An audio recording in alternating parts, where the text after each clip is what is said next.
What's up, everybody?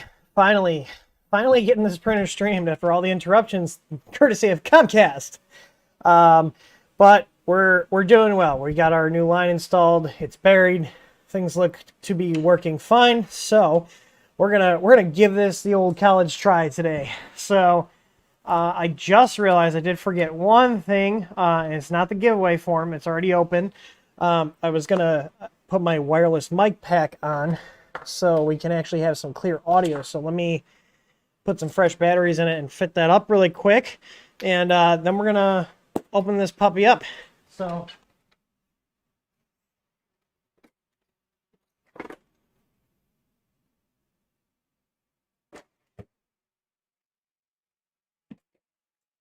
I got to channel my inner Louis Rossman here and get the wireless mic pack going.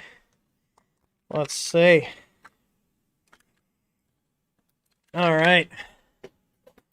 I'll get these batteries on the charger, so that way if I need them during the stream, we will have them. These should be fully ready to go. Let's see here. I'll switch over. Check, check, 1, 2, check, check. Oh, no, hang on.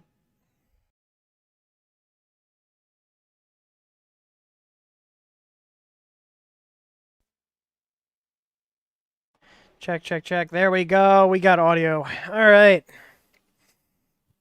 Cool. Well, let's jump into this. This printer was purchased by us. Voxelab did not send this to us.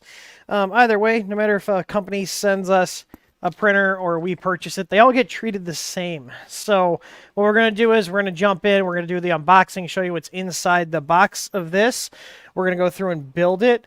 And then we're going to poke around and see how they terminate everything, what kind of connections they use to go from the power supply to the board, check the grounding, all that kind of stuff. So we're gonna do that and jump into it. So let's get switched over to our auxiliary camera here. And there's that beautiful box. And let me just get my special box opening here. Oh, look at that. It's amazing what you find when you clean. I forgot I had this. This is so nice for opening packages. Also gets you some looks when an employee walks in and sees you using a crayon, but so let's see what we got. All right.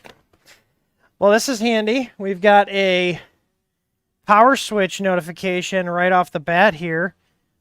Is that some weird paper? Is this like a sticker? What the hell? Why is this on a sticker? Why would they waste? All right, well, that's interesting. Okay. That's weird. Get Comcast to sponsor the channel? No, I want the channel to actually work. It's bad enough relying on them for internet access. All right, I see. This looks. I see a lot of Creality-esque on here. Same color ribbon cable. We got a crappy plastic extruder, so we know that's going to get replaced at some point. You know, all these companies rebrand and spin off other printer brands, you know, like Solval. I mean, it's either going to be this is another sub brand of Creality that they put together and came up with, or this is just another OEM that's using Creality to make their stuff. Transparent red filament, 0.05 kilograms. How generous of you. Garbage. Let's see. After sales service, we've got some zip ties. Those are always nice to see. It looks like the manuals in here. Let's take a look. So we got. We will use the zip ties. Zip ties are always appreciated. I've got lots of them, but after sales service, that's all in Chinese. 12-month warranty. Except for the extruder. 3-month on the extruder. So yeah, the way this is all laid out and the way this looks, really reminds me of Creality. Just the way the manual is, how the physical build of this looks so far. Very Creality-esque.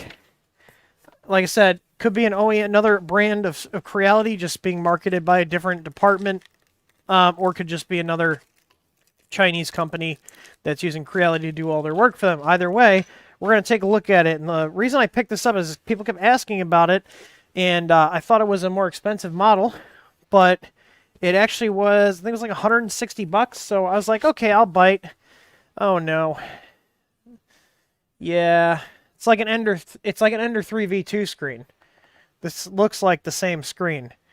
So we'll find out. Maybe this is running different software and we're able to do more with it. We'll find out. But I do see this cable. This is probably for the LCD. So it gives me hope that worst case scenario, we could always swap the screen out to get more features out of it. All right.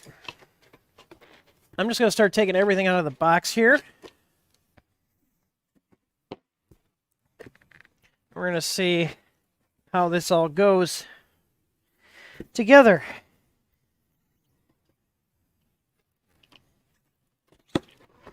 Looks like it's got a Creality style board in it.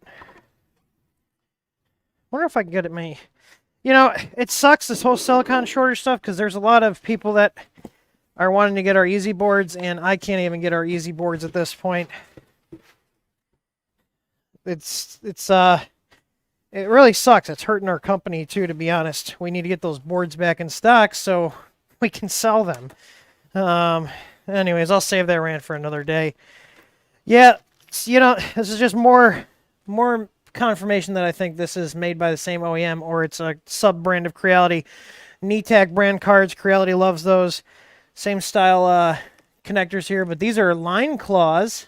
Love me some line claws. We got a belt in here, a needle. Looks like one belt or two belts. Extra nozzles, some caps. We'll go through these bags. Spare. I don't know if these are spare or the ones we're going to use, but there's some PTFE fittings in here. These are weird ones. Haven't seen these type before. They're not pass-throughs, but those are probably for the PTFE tube.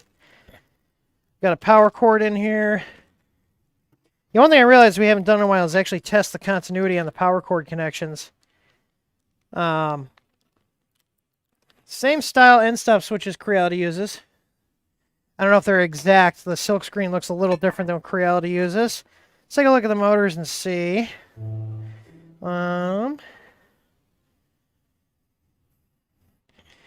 Yeah, nothing giving away the motor manufacturer on here. And I think that's about... Oh, there's another extrusion under there. Go and get these all out of here. And nothing else in the box. All right. So there's definitely some assembly required. So let's look at the installation guide. Where did I put the installation guide? That's not it. Here it is. Let's see. See what we're going to be getting ourselves into today. And I'm sorry I did not do the intros. I'm feeling okay now, but I've been dealing with a headache all day, and I didn't want to cancel the stream, so I just am rolling right into it. So let's see here. All right. How are we going to start off with this? What's the first thing we're going to do? It looks like we got everything here. We need a lead screw, and there's 4 pieces of extrusion. So 1, 2, 3, 4.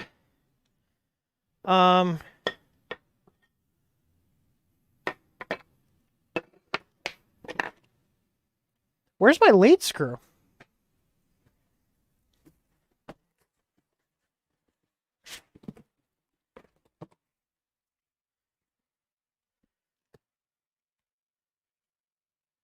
You gotta be kidding me.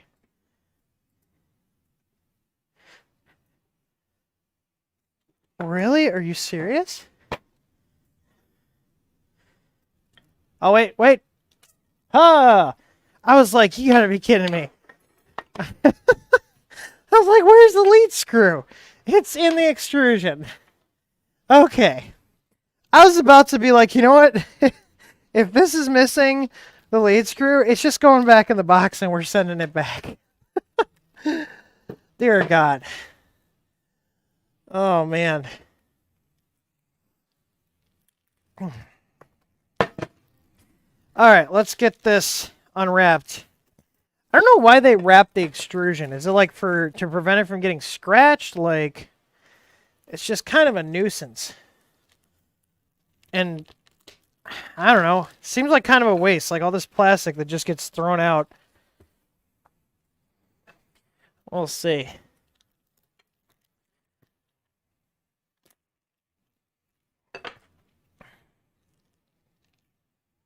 Come on. There we go.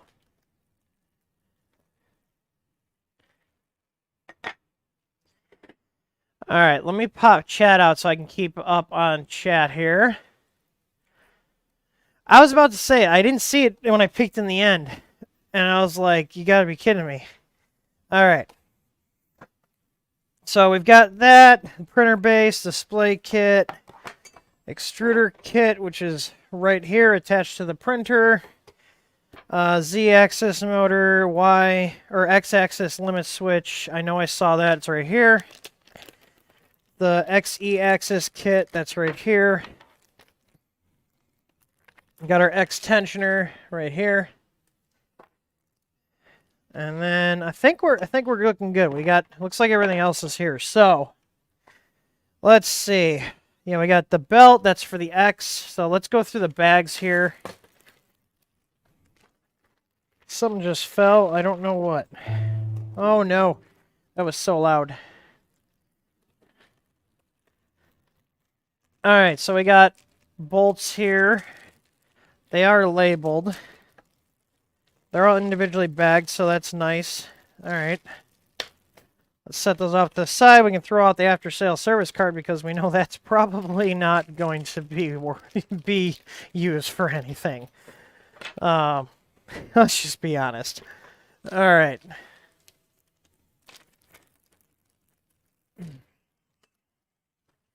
We'll set that aside. We'll set the little cleaning needle aside. Here's our X belt. Here's our nozzle. They did give us a, I'm assuming this is a spare one. Yeah, there's one already in there. And then we've got some 2020 profile covers in here. So the first thing we're doing, we're going to take two M5x45s, which are these guys here. These are labeled. You can see on the packaging there, they are labeled. And then these are going to go, we're going to take 4 of them actually. I don't know if I said 2 or 4. But these are going to be used to bolt the uprights into the printer base. So make sure we have the Y tensioner facing us. The Z-axis switch is going to be on the left side. And let's get that bolted up and start going for it. I am going to grab my tool set because I hate using the stock tools. These are on sale right now. If you guys have not picked one up already, we have them at our shop at th3dstore.com. Little shameless plug there. But, all right, these take a 4.0. We're going to go ahead and use that. I hate using the Allen keys. They're a pain in the butt. All right. Let's get the first one in. And it doesn't look like it matters which side. There's no holes tapped on here. So the extrusion's tapped on either end. So that's going to be the side here. And let's go ahead and put these in. So we got two of these M5x45s. These go up into the extrusion. Threads are not very smooth on this.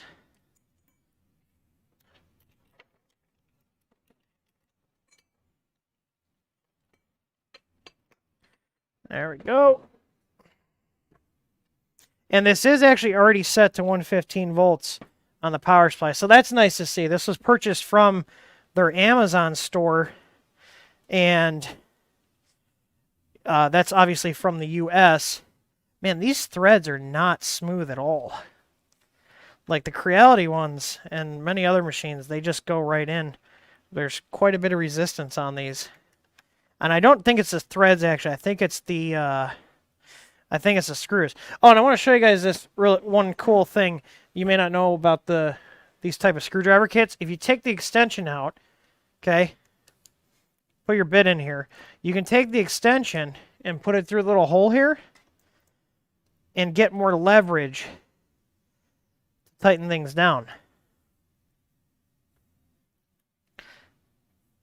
Look at that. So, but I am going to loosen these up just a bit, and we'll come back and tighten them up once we get the uprights in. I don't like fully tightening these down until the whole upright assembly is done, because we want those to kind of float for a bit till we figure out where everything's going, if that makes sense. So it helps it get squared up a lot better. But just want to show you that little trick with the screwdriver sets there. You can use that for more leverage if you need it.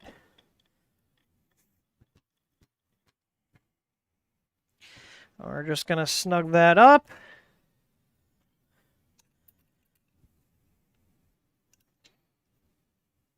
Yeah, these threads do not go in smooth, and I'm not cross-threading it.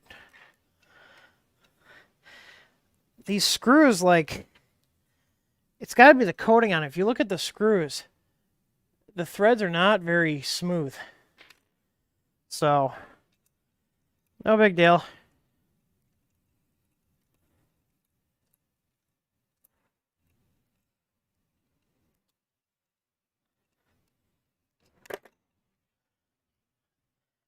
Go a couple more turns in.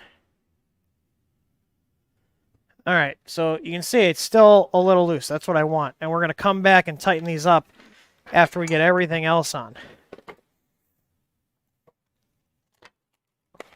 All right, so the next step is put the lead screw on and the motor. So I'm just going to look through here. So we're going to use M4x20s for the motor. As we can see here, the motor, the lead screw, and we're going to go ahead and put those on. And then they want us to put the XE axis kit on the X-axis profile. And then we'll use these flat round head screws and then the pneumatic fitting. All right, and then it looks like we'll be putting the other side on, the belt. I'm just kind of running ahead to see what order of operations they want us to put everything together in. I could do this without the directions, but I want to follow the directions because that's what your average person is going to be doing when they're assembling this. So they want us to do this. And the Z motor goes on this side by the end stop. And we want those little, like, conical tapered type head screws. I'm going to throw these bags out so we don't have as much crap laying around. Where are those screws? Here they are, right here. M4x20s, right here. Countersunk. You had 3 sets like that? Didn't know that? Yeah. Yeah, that's what I've always done. I don't know if that's an official like thing that the manufacturers of these kits intended, but I've done that for years. If you need a little extra oomph when you're putting a screw in or something, it's clutch.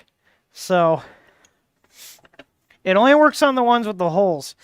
Okay, so here's one thing I will complain about a little bit. This motor's not sitting on the extrusion. They really should have this sitting on the extrusion just for a little extra stability. I don't know why they aren't. But yeah, so like I could tighten this down by hand or take the extension, push it through, and then you get a lot more torque. So yeah, little pro tip there. All right, we're not going to tighten this up until we get the X-axis in. Yeah, look at... Is this motor really that off? Ah, okay, we're gonna loosen these up and tighten this up once everything's on, because if you just tighten it down with the countersunk, it's gonna be like this. All right. We're going to need 2 M5x14 of these little button head. I think they're called button heads. And we're going to bolt that to this.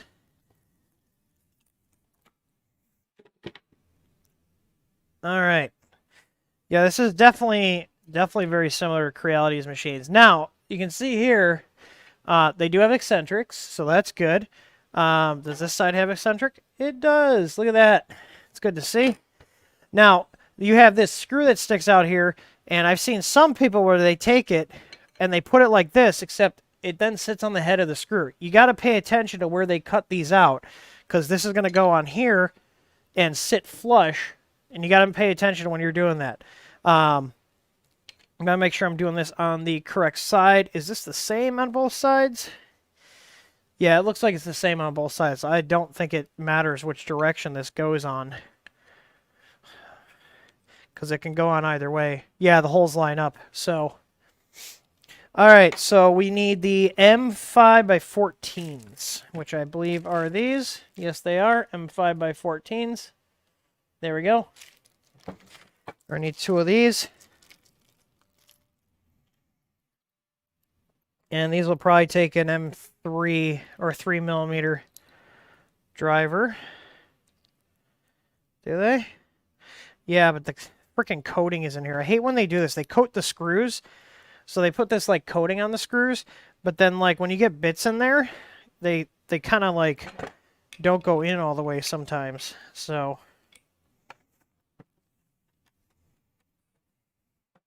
okay, those threads seem pretty good.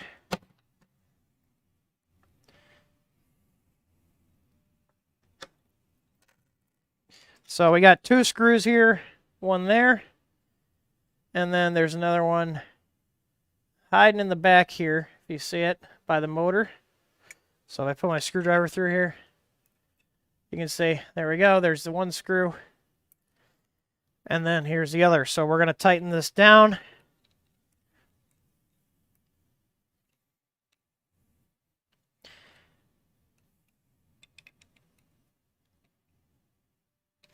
And you want to make sure that this is flush here.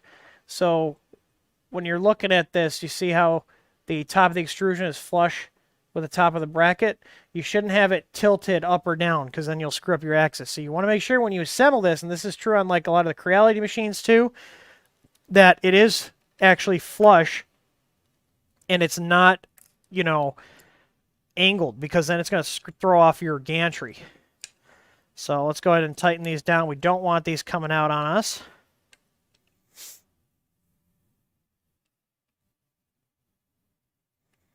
There we go. Will this fit in there? Oh, it will. Hells yeah.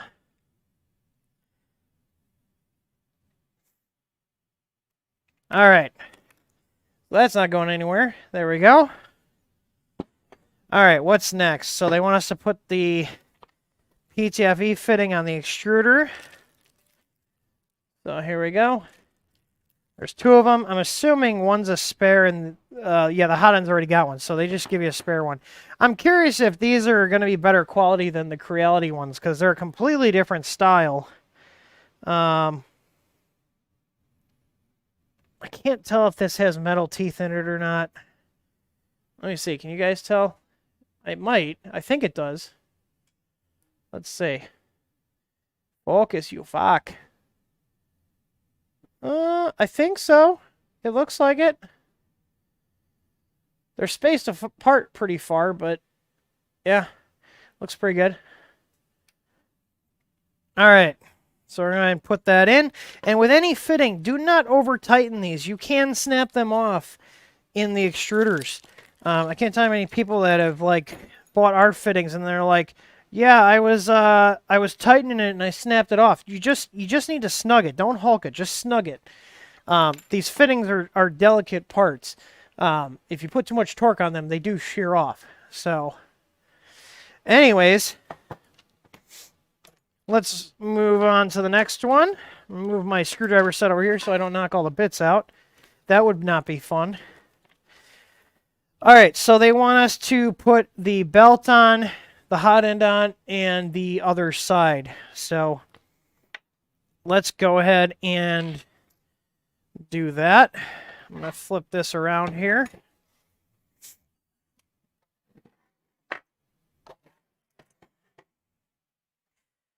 So this is going to go on the left side. Let's go ahead and slide this on. What the hell is this?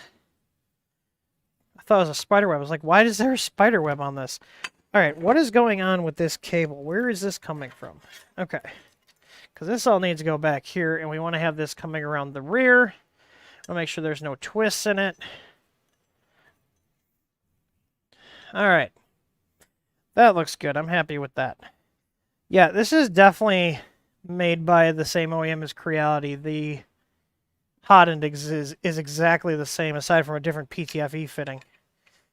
So, all right, there we go. Is there a eccentric on here? There is! We have an eccentric on there. All right, so I'm going to put the belt on now before I get any further. Actually, I'm going to clip the belt on here and then slide it on because it's a little bit easier that way. And then we're going to pull that, go up and around. And we slide it back under the rail, under the wheels here.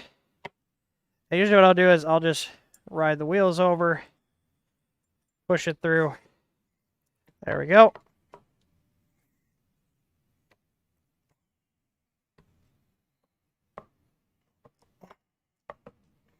And let's get the other side on, and then we can put the tensioner on.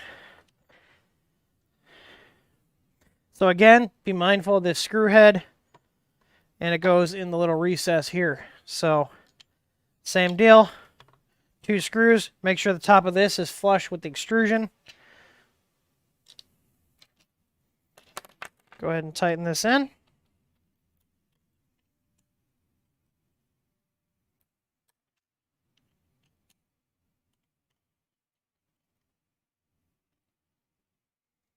And let's go ahead and snug this up so this doesn't move on us. Yeah, if you have screws that have like a coating, if you kind of just push your bit in there and rock it back and forth a little, you can get it to go into the coating. It's because like the screws were not, the screw heads were not made to take into account the coating they put on it. So look, they just painted these black, it looks like. And so it adds a slight thickness. So if you got bits that are really tight tolerance, then that coating is going to get in the way, but we're good. So let me go ahead and wrap this around, and we want to tie this in on the bottom of the extruder here. All right. And now let's slide this whole assembly on. I want to make sure our cord goes behind it.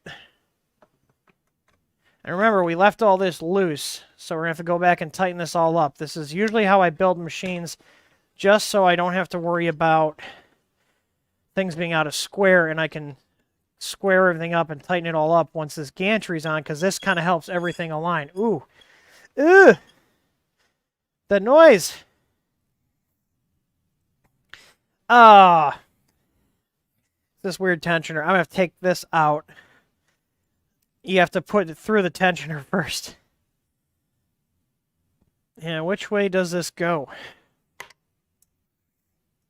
Which way does the tensioner go? The M5x14. Let's see here.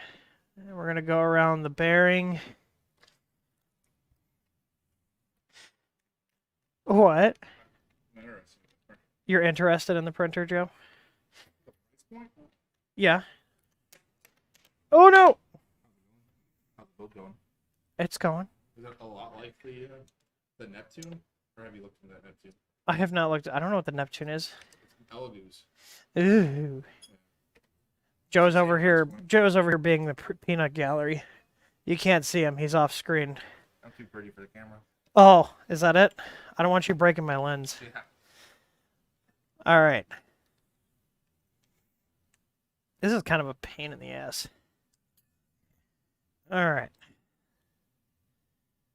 What's the bed size? I want to say, isn't this? I think this is a 235 or 220.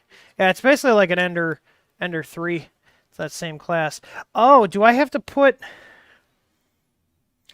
Oh, it's what I get for jumping ahead in the. Wait, no.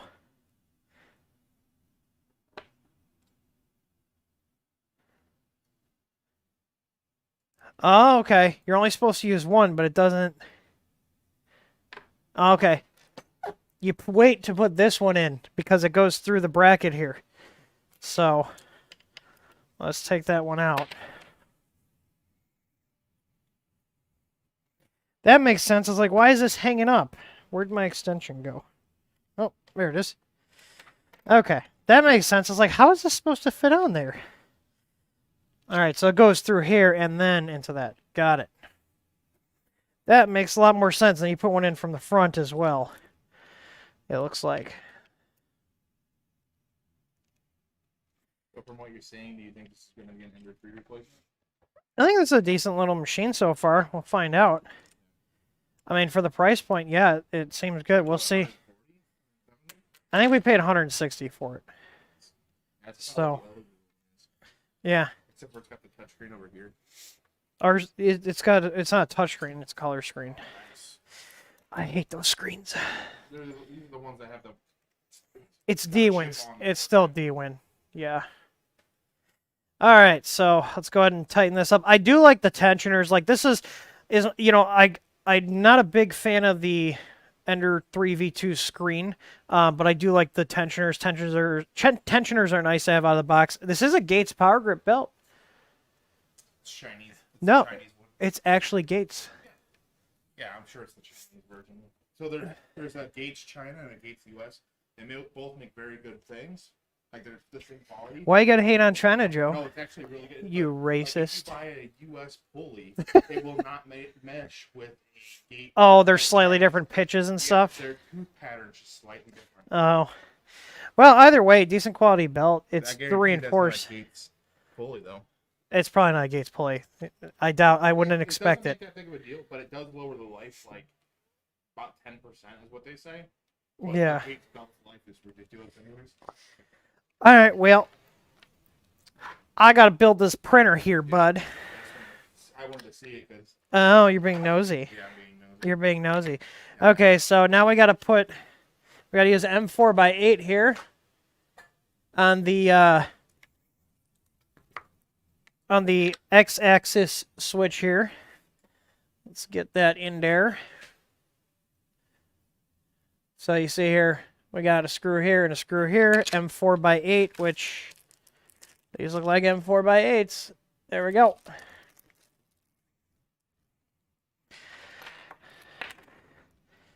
So let's get that mounted up. I do like the fit and finish so far of this. We'll see. You know, it could look as pretty as it wants. You know, if it doesn't perform, then you know there's really no point to it. But we'll see. So far I'm liking what I'm seeing, especially for the price. You know, it'd be funny if Creality was making this because they're basically competing with their own products. You know, which I guess they do in their own product lineup anyways to begin with. Maybe this is their thing, like instead of making more Creality machines, let's just make entire new brands. You guys know how much I've talked about, you know, them and their fragmentation. So they want us to put everything on here, tighten the belts. We're going to put the screen on, the top portion, the caps, the spool holder, and that's about it. And then we got to hook up all the connectors. So, and remember, we got to go ahead and tighten everything up. I feel like that didn't go in very far. All right. Well, that's as far as it goes. So let's go ahead and get the rest of the build done. Do.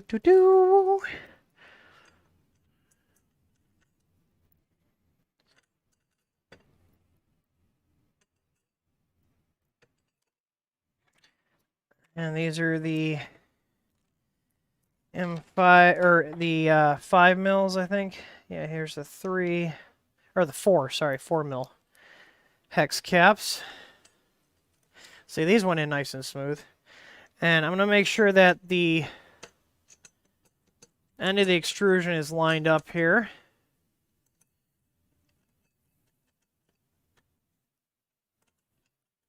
Before we tighten everything up. So once I get this all squared up here, meaning this is all flush here on the face, the face of this extrusion with this. The ends are lined up. I'm going to tighten these down up here, and then we're going to go back on the bottom and tighten everything else up. So let's go ahead and just feel that. I'm happy with that. Let's go ahead and tighten this down.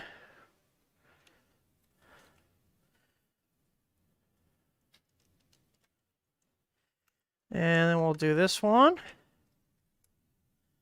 We're looking good. You know, you can bust out a square and stuff, but if you just, you know, use common sense and, you know, pay attention to what you're doing, you can get your printer pretty damn squared up and built nicely if you just take your time and look at what you're doing. It'll save you a lot of headaches in the future. Because, you know, if your frame's not square and your gantry's out of whack, like, you're just going to be setting yourself up for a lot of issues in the future. Versus just taking your time and looking out for all these little details that add up to a, you know, a bigger picture type thing. So, just something I've always done when I'm building machines.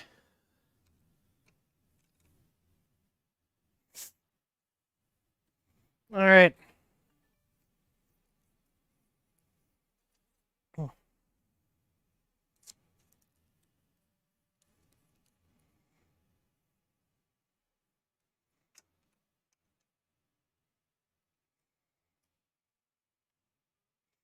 Oakley dokley. All right. Now I'm going to flip this back over, and we're going to go ahead and tighten up these 4 screws that we left loose, and then we'll go back to the Z motor. So I want to make sure that this is still flush when I'm doing this. Oh, I think I might have put too much torque on here. Let's see, did I mess this up?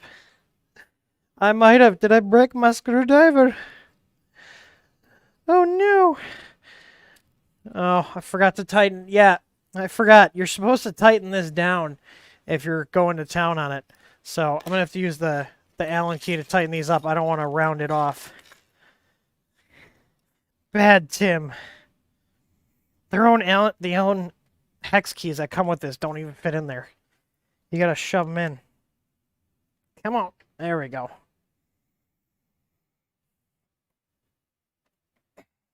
These are pretty beefy ass screws though. Now it won't come out. Come on.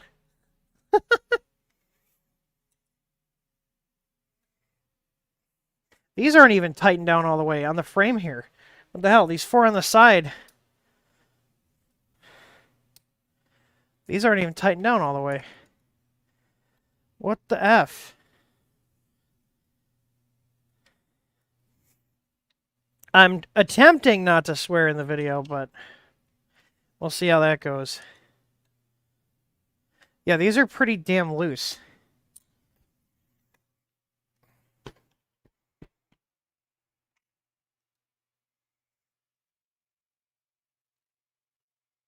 All right, let's go ahead and tighten that down.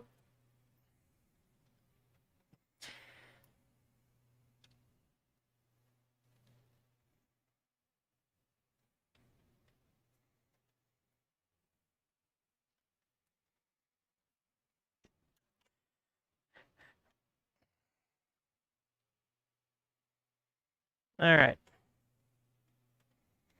See, like, it's like sticking in the heads of the screws because of that coating.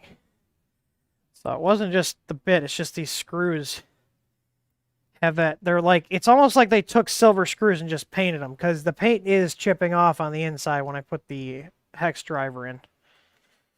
Or the Allen key, whatever the hell you want to call it. All right.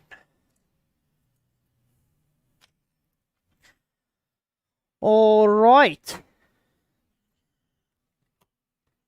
Now we need to tighten up the the Z motor here and tighten this down. So go ahead and grab the should be the 2.5 bit here.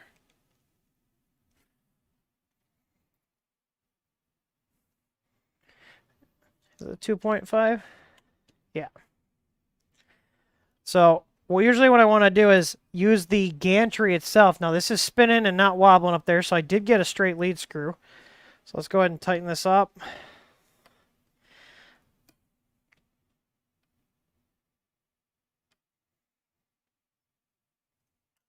And go ahead and tighten the motor up.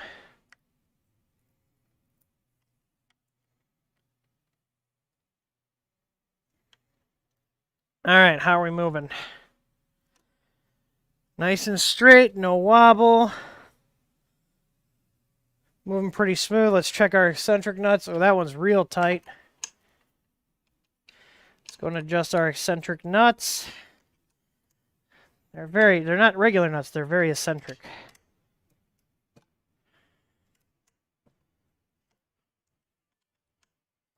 Where's the loosening point on this? Oh, we're getting there. Not too much of a range adjustment on these.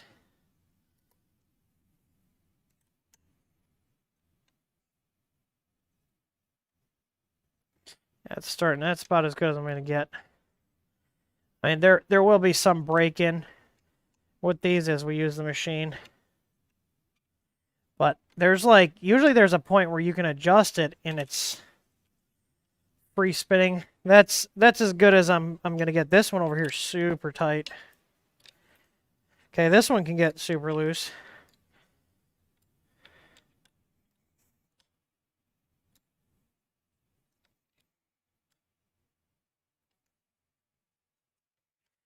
All right.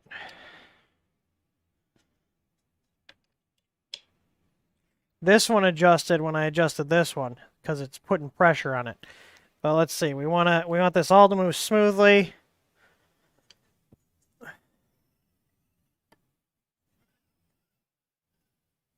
All right. I'm happy with that.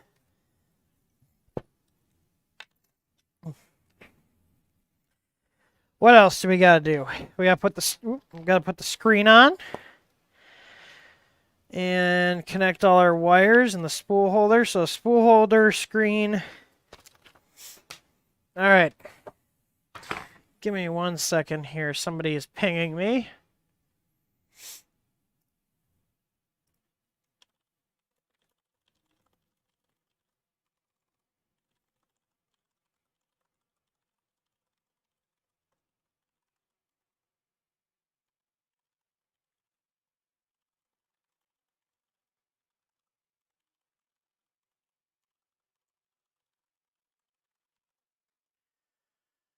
Anywho,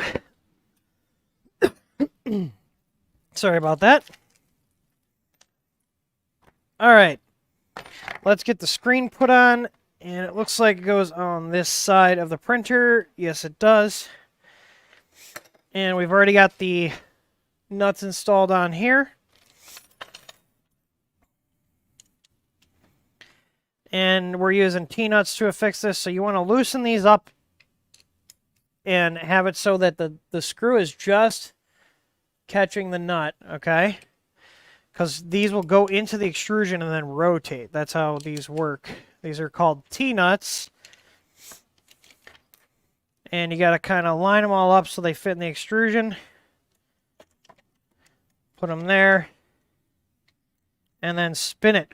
And it'll grab in. You can see there it grabs in.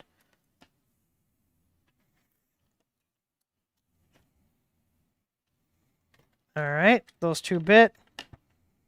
Once you get used to using it, if you do it, so if you put it in here and turn fast, usually that is enough for it to spin and then catch. Why is this one so long?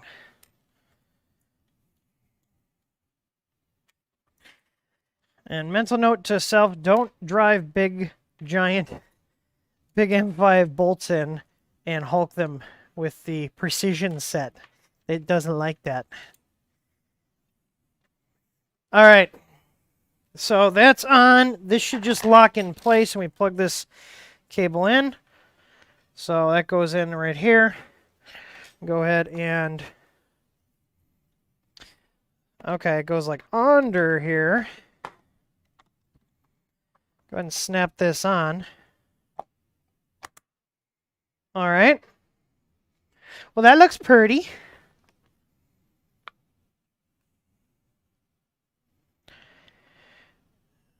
we put the uppers on. Yeah, basically we're going to put the caps on here. Just the finishing touches. Go ahead and put the caps on.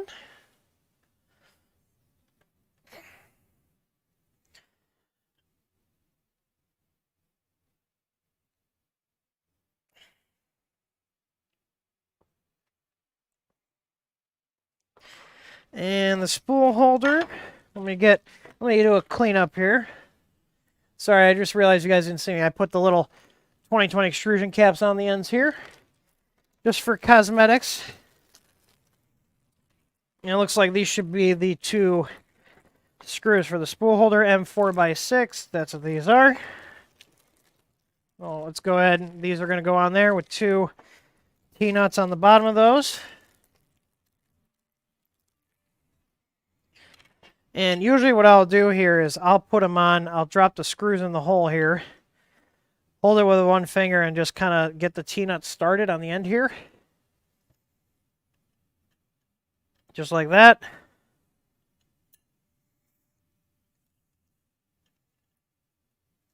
Oh, you know, I'm willing to bet they give you such a long one, so you can actually get in here. Is this the same size? No, it's not. All right. They do at least give you ball ends, so. All right, we're going to go ahead and put this up top here. And you want to kind of get those so they drop in. Turn them real quick. All right, that one bit. And if you look in from the side, you can see when the T-nut turns. Because you want to make sure it turns before you tighten everything down. Because if it doesn't turn, it's just going to be tightening up against the bracket you're screwing onto extrusion and not actually mounting it to set extrusion. So,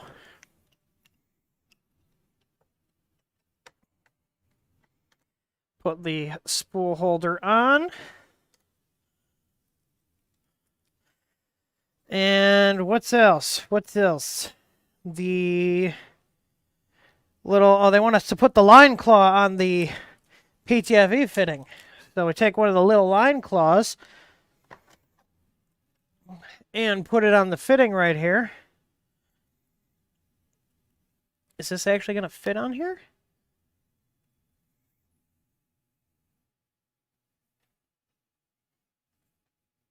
I don't know if this is going to actually fit. It says to put one on here. It doesn't really fit between the thing. It's just kind of, I mean, I guess it's in there a little bit. We'll see. See if it pops out. The fitment is not good on that. All right, so last thing I'm going to do is wire this up. They do say to adjust the eccentric nuts here on the bed. They do not say it on all the other ones, but we've already aligned the Z ones, and we're going to do the X one now. So I'm going to go ahead and feel that. That is way too tight. If it's too tight, you run the risk of screwing the wheels up. Basically, you should have it, so see, that's too loose. You want to have enough tension on the wheel to where you can spin it if you force it to, like if you grab it. Like, this is still wobbly, so I need a little more than that.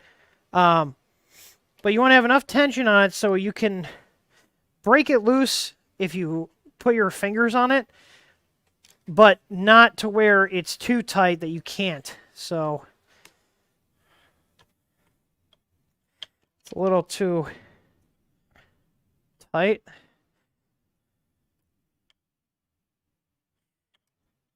All right, we're good. Now, let's get all the motor connections done. So we have E, which is right here.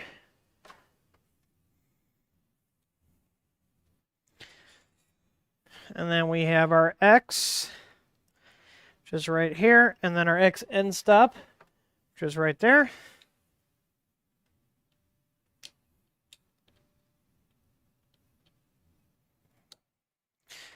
All right, now let's just check the Y. The Y end stop and the motor plug look like they're in. We have to connect our Z motor, which is right here. Let's go around the front. I'm going to run this around the front so it doesn't hit. Can we run around the front? Yeah, we can. I don't want the bed catching that. And then we want to plug the Z end stop in, which is right here. I'm going to plug that into the Z end stop switch, which is right here. Oh, you guys can't see it right here. This little plug right here.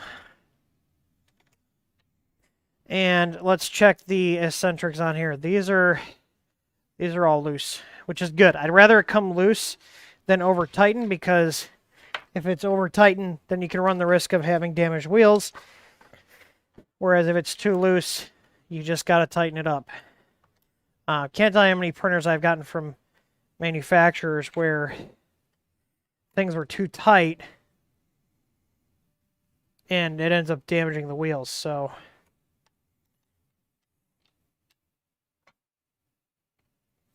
I don't know if there's a better way for me to show you adjusting these, but those are the wheels. These nuts right here are what I'm adjusting.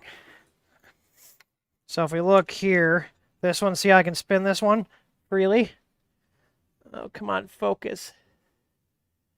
So this one here, I can spin this freely. This one I can't because I adjusted it. We want this to be a little bit tighter.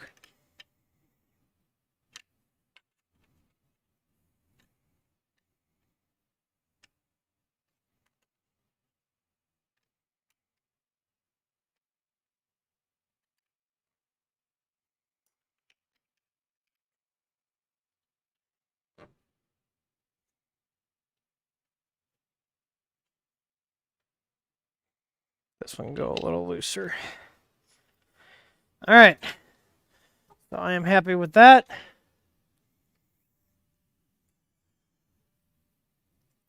And I think we're ready to rock and roll. Now, do they tell you to zip tie the cable to the PTFE? Because that's what you should do. But no, I don't see here. Is it elsewhere? Nope. But that's what I'm going to recommend you do, is we want to zip tie this here, and you can see here on this stock extruder, it actually has a little cable clip here where you can put your cable harness in, so it feeds this way. You want to have this out of the way of the bed and everything, because it'll get caught. Oh, I just realized, sorry, my shot was not lined up. So there's like a little cable clip here on the extruder where you can kind of put this in, and it'll hold on to the cable for you.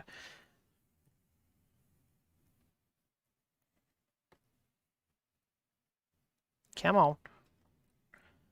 Why are you not going in? You just went in.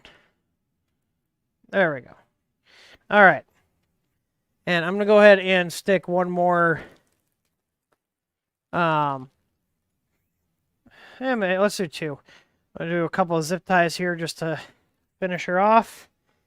And you don't want to tighten these down too much, just snug so they grip onto there. I just realized there's no snips in this printer package. I mean, I've got a million of them, but just surprising to see that there's no snippy snips. But that's okay. I have them laying around my office everywhere because they come with almost every printer I get. So, anyways, let's go ahead and get this thing powered up. Ooh, these are like little, okay, they're not screwed in clips. They're not the, what's the word I'm looking for? They're not like binder clips, but they're the type of like Swiss clips, I guess they call these.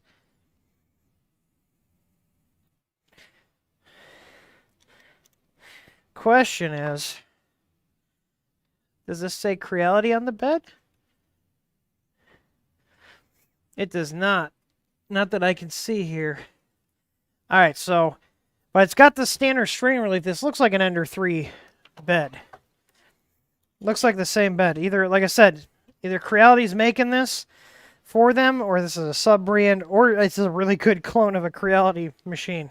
We are going to open this up after we do a test print on it and see what's under the hood. So let's get this powered on and see what makes this tick. I am going to check, though, before we plug this in, the ground wire to make sure it's actually intact, because I have had cables from China where the ground wire isn't actually there or it's not connected. So let's double check this here. So if I put that in the ground, yep, that's good. That's good. Cool. Safety first. Safety first. No snips is a deal breaker. Well, you know what? We actually sell snips. So if you need snips, you can head over to th3dstore.com and pick yourself up a set of our tough snips. We sell them now. All right, we got the voltage was already set to 115, but it's best to double check. So if we look here on the back, we can see it's set to 115, which is our voltage here in America. Now, if we were in another country that's not the U.S., that doesn't use 115 voltage, you'd want to set that to 230, but since we're in the U.S., we want to set that to 115.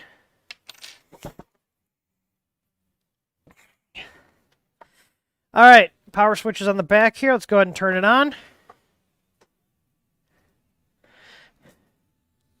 Wait, this power supply screw. Look at this. I might have got a Friday machine. Look at that. The screw isn't even in all the way. I don't even think it's straight. Hang on, let me turn that off. This is really bothering me. It's like in it at an angle? The hell is that? Is this the right length? This is what's holding the power supply in. There's two other ones. Yeah, they're the same length.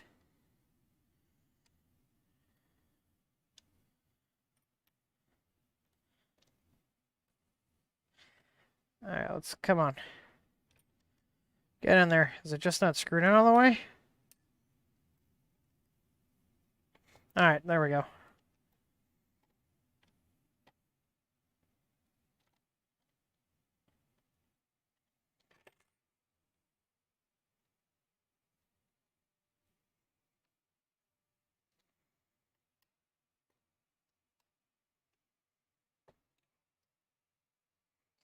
All right. Voxelab. Woo! Not a touchscreen. It's the same kind of deal that's with the Ender 3 V2. Like I said, this looks like a D-Win style screen. So let's see. Auto home. Returning to 0. Please wait.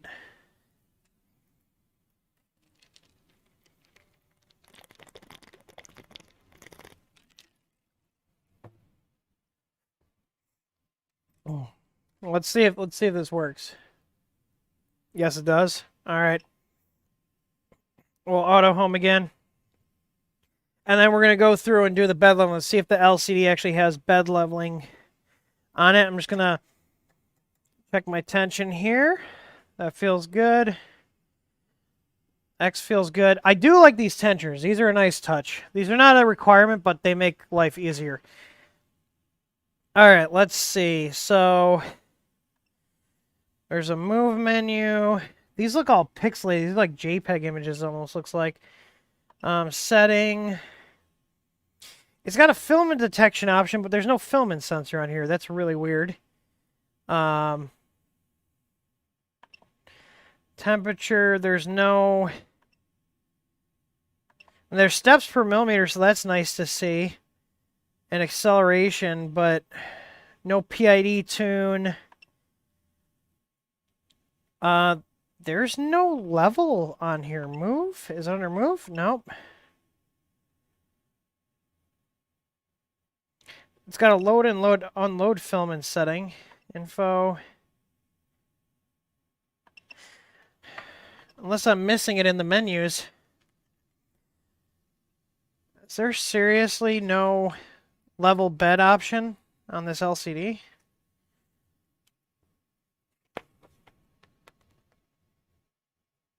Oh my God, there's not. You have to manually do it. So you have to auto home and then disable stepper. Okay, well, come on. Give people an assisted bed leveling. It's 2021.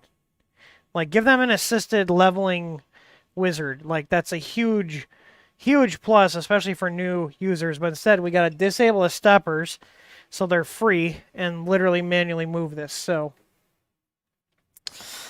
yep, there's that. All right.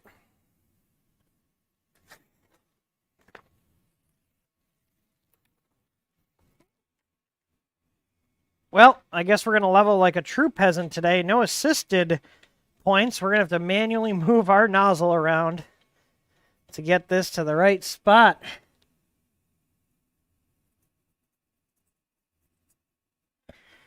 All right. Well, I cranked these down, so I'm going to have to go around this a couple of times.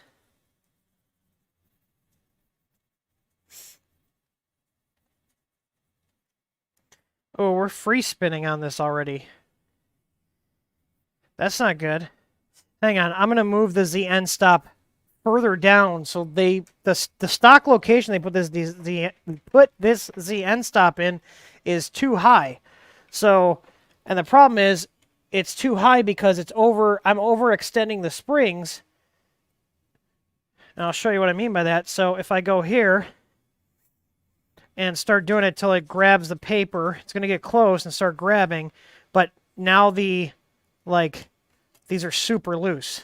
And you don't want that. You want some compression on your springs so they stay put. Now, how you fix this is you move your Z end stop down to a lower position. So that's what we're going to do right now. Just going to loosen these up, and hopefully these are T-nuts, and it is. So I can lower this down a little bit. So I'm just going to move it down just a little bit and retighten it down. And then we're going to auto home again and disable steppers. And then we should be able to have the nozzle. Oh, that's a little too far, actually, because I'm like doing it till it clicks the switch. I put it a little too far down. So it's a little fiddly, but, you know, manual bed leveling.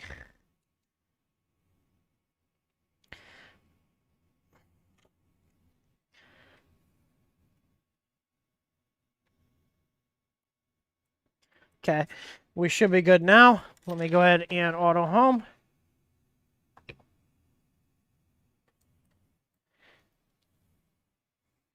Then we'll disable steppers and go and manually level again.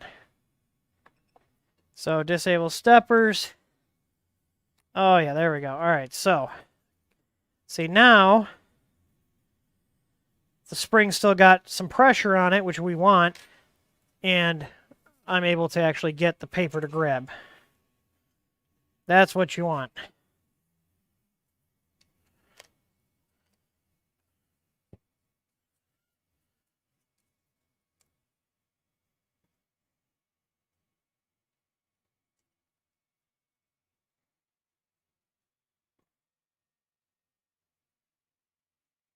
Okay, that's grabbing. Move it forward. See, now it's not grabbing after I adjusted the back and the other points. So you want to go around and do this multiple times. And the assisted bed leveling wizard would be nice because then it moves the head up and then comes down to the other point. It's a lot easier to manually level out your bed if you have the control board moving everything for you versus this entirely manual process here, which is kind of a pain in the ass. All right. We are looking good though, so let me do another auto home. And then we're going to go ahead and load some plastic in here and the SD card and see what we got in store. I do see two nice little screws where we can put an easy ABL probe. I'm aware of that. All right, so there is Aquila test model, rotation nut PLA, test hook PLA, and toolbox PLA. Those are the 4 stock ones. I'm going to go ahead and we're going to preheat PLA. What's their preheat PLA? So 200 and on the hot end and 60 on the bed. That's my preferred one. So let me run over here. What color should we do? I just inventoried all the filaments, so got all sorts of stuff. Let's do some bright orange, just some random. Oh, you know what? I hate these rolls.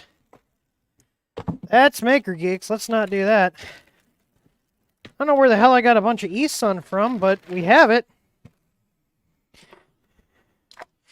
Let's go ahead and pop some bright orange E-Sun on here. I don't even know when I bought this. I haven't bought E-Sun in years. But it's still sealed, so we should be good. All right. Got some blaze orange. People in Wisconsin should be all too familiar with blaze orange.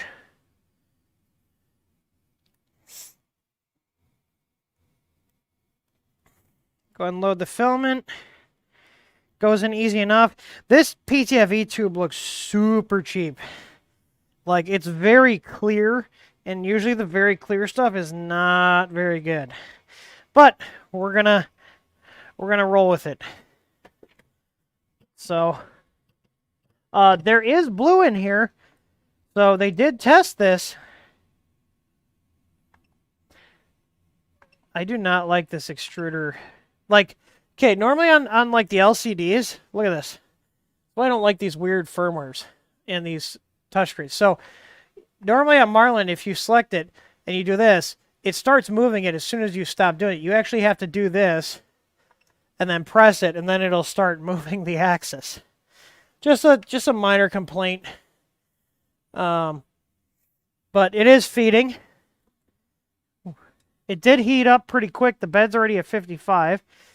So let's go ahead and what do we want to print? We got test model, rotation nut, test hook, and toolbox. What are we going to print, chat? What do we want to see printed? Which test model do we want to do? Give me an answer.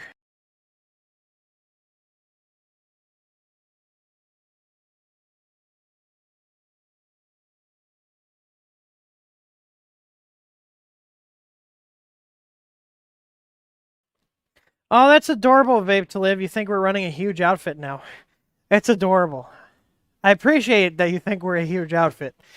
I don't know if you noticed, but I'm in a garage right now. We're definitely still small business, and I plan on keeping it that way.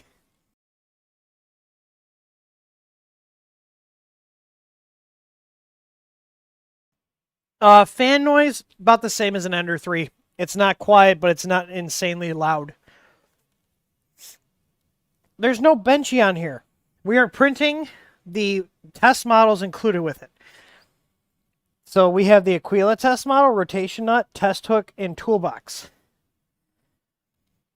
Whatever the first file the SD is. You guys really gonna make me slice a benchy? Hang on. Let's see. Okay, so let's do this. So hang on, pull new.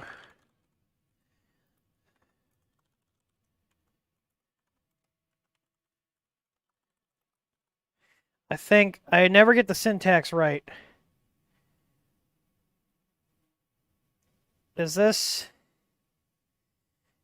Hey, there we go. Okay, so that actually worked. Vote, everybody vote. Vote for what you want to be the test model. I could slice up an Ender 3 one.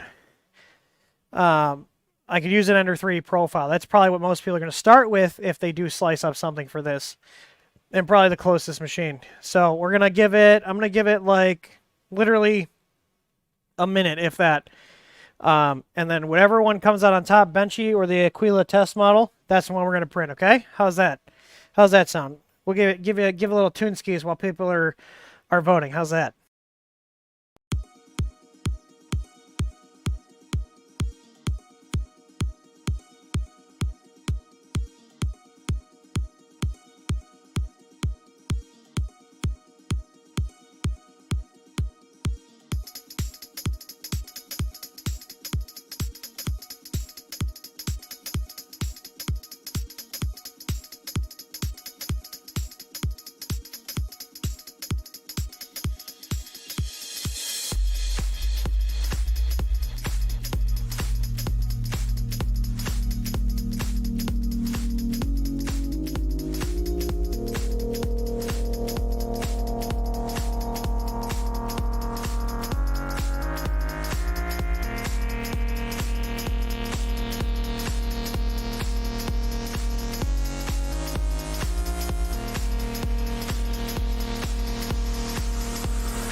Oh, come on, it's close.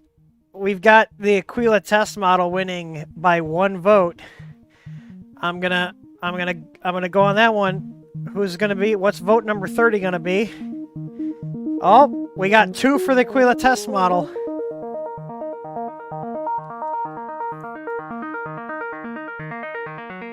Well, it looks like the Aquila test model is ahead by 2 votes. So, all right, we're gonna do the Aquila test model.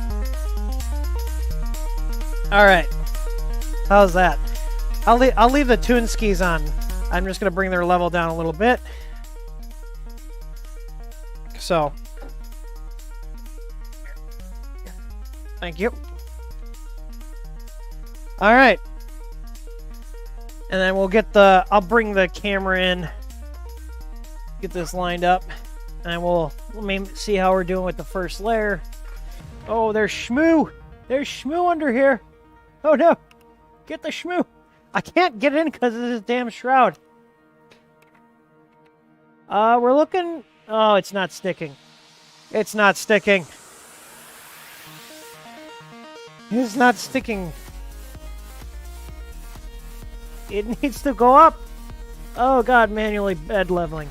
There's no baby stepping. Is there baby stepping? Oh, I keep touching it like there is. Oh wait, there's the offset. Does that do anything?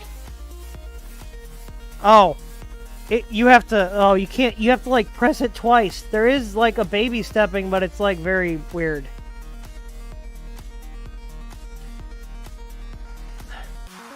Like, this is really weird. So there's like, this is terrible. Oh dear god, it's still not sticking. Oh, look at this terrible implementation. Like, do they not have people who actually use the printers, use this stuff before they push it out to people? Okay, so they have, this is the offset, but like, if you, okay, I can rotate this. Watch. It's not moving. And now if I press it, now it moves. How is that user friendly? Like, you have to press this, like, go to where you think you need to go, and then it'll do it. This is not good. All right, we're gonna have to re-level this bed. We're gonna have to stop the print. And the things I take for granted.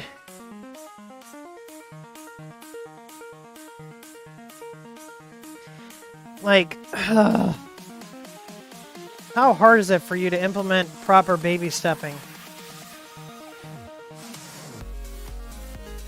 Apparently too hard. So I'm just gonna make this go up. I'm gonna manually level it. That is like pretty much useless. You have to like press it, go down however much you think you need to go down, and then press the button and watch it move, and then press it again if you need to make another adjustment. Like, that's a very poor implementation of baby stepping. So,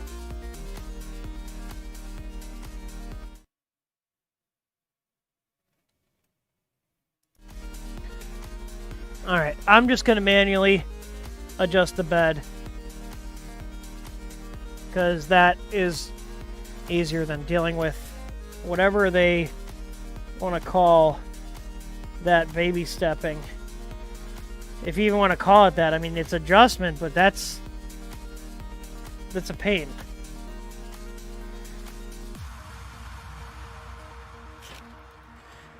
And it's hard to see around this shroud too.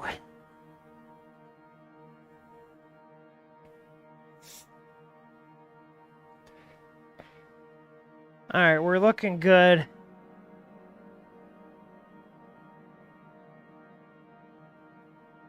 We got Smoosh.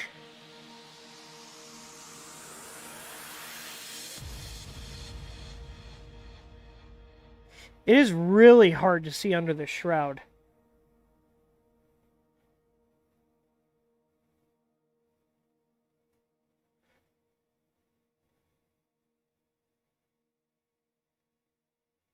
Okay.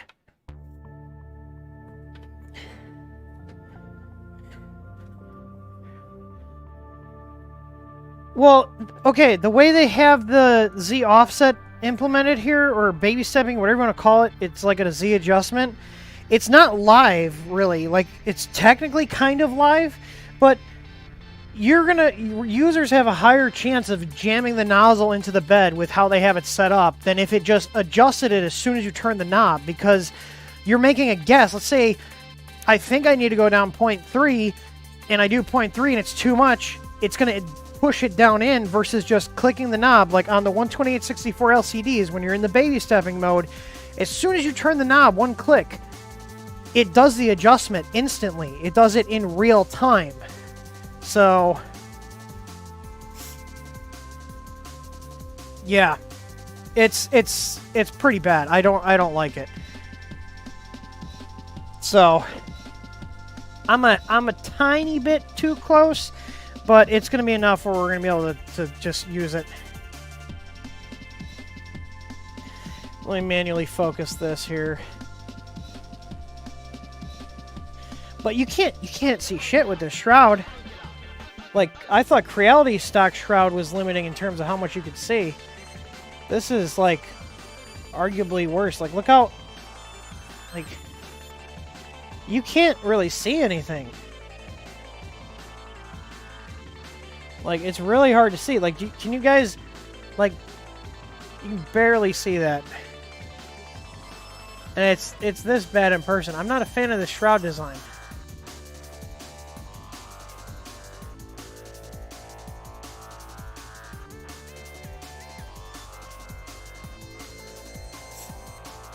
How's that looking?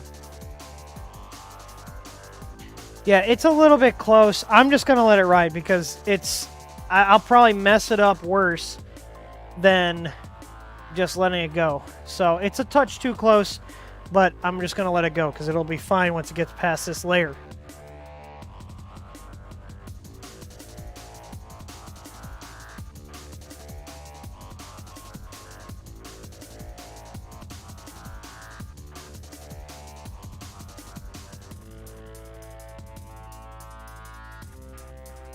But it is printing. It's just really, like, it is super hard to see the nozzle. Like, a beginner would have a lot of trouble seeing that. The camera's making the first layer look worse than it is. It's just a touch too close, but we're fine. What Z height are we at? It says our Z is at 0. Like, on the LCD, it says the Z is at 0. I'm not even joking. It thinks the Z is at 0. Why does it think Z is at 0? That's really weird.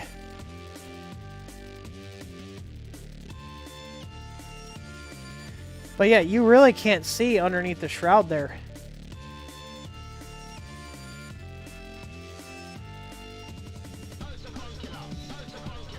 But you see there, I am a touch too close on the first layer. That's why you see those little bumpies. But the reality is it's going to put it down just fine. And once the second layer goes over it, not going to matter too much. I don't want to mess with it right now. It's printing. I'm not trying to sell you guys on the printer. What option do we have? Print speed, fan speed. Is there a layer fan on this? Is it inside the shroud? It's probably inside the shroud.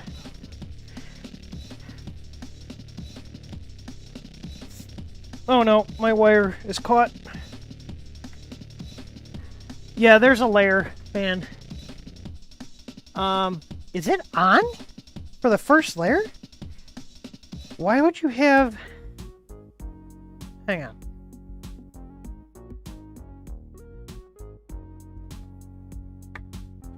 They have the layer fan on in their G code for the first layer. Why? Why?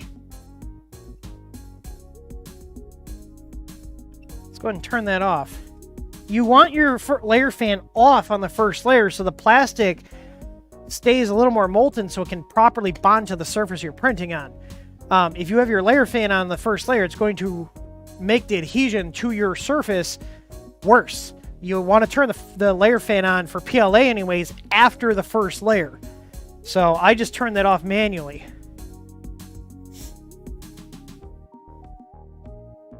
This is so slow. Let's bump the print speed up. I'm going to go to 150% and see if that works. Does that work? It's probably going to take a sec for it to kick in.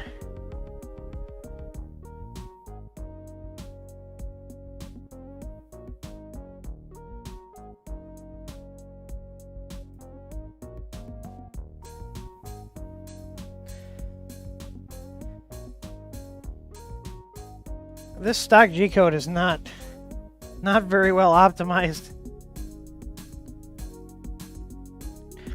There it goes. See, it finally took the faster speed change.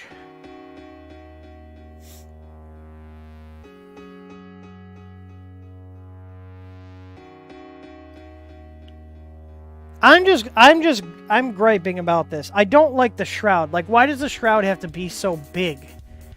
Like, just something as simple as being able to see your first layer is huge, especially for a beginner. Like, if I'm sitting here going, like, you know, complaining about that I can't see the first layer, how is a novice user going to be able to dial in their first layer if you can't see anything because this shroud is so big and it extends so low?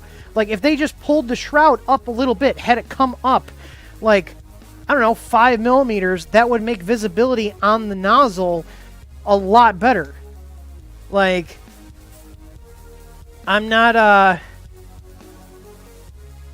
big fan of that shroud. It's weird and it's too large. You should be able to see your nozzle. Like, that's one of my big complaints about a lot of these machines is you can't see the nozzle. How are you supposed to dial in your first layer if you're literally, like, you know, looking all the way under to try to see it and adjust it? Like, especially with that live Z adjust. I'm not actually with the Z offset. It's got a Z offset setting. That's what it's called. I'm not going to call it a live adjust because it's not actually a live adjust. A live adjust would be as soon as you turn the knob, it's going to adjust. How are you supposed to adjust that if you can't see the first layer? You're going to have to, like, go be looking at the layer, then go to the screen, adjust back and forth, versus if it was a proper live adjustment, you could just have your hand on the knob and be looking at the nozzle and turning it and getting your adjustment in, and it's, you know, very quick to do that adjustment. So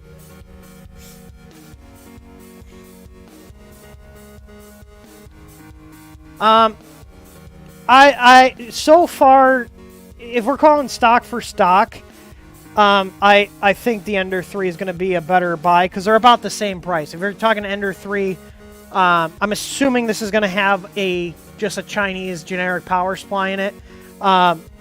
You know, I doubt they're going to put a Meanwell in this, but we'll see. We're going to take it apart. But yeah, I'm going to end up swapping the LCD on this. I'm hoping that this does have a Creality board because then swapping the LCD, it may be as simple as just flashing this like an Ender 3, like we do with the Ender 3 V2 and changing the screen out. We'll find out. And I don't have a housing with me, but I do actually have one of the Creality's LCD screens. So if it is a Creality board, I could just try really quick flashing the Ender 3 firmware for whatever version board this is. So if it's a 114, 115, if it's an 8-bit, I think it's a 32-bit. One thing I did realize is this is actually, the motors are quiet. So I'm wondering if this has got the silent drivers in it like the Ender 3 V2. Because, like, just talking about that, it is quiet. Let me look up the specs here. This might have trinamic drivers in it. And in that case, then I might give it a leg up over the Ender 3. Let's not be hasty with our judgments here. We gotta take everything as it is. Let's see. So it says it's open source. It says equipped with super quiet printing. So I'm going to assume this probably has trinamic drivers on it.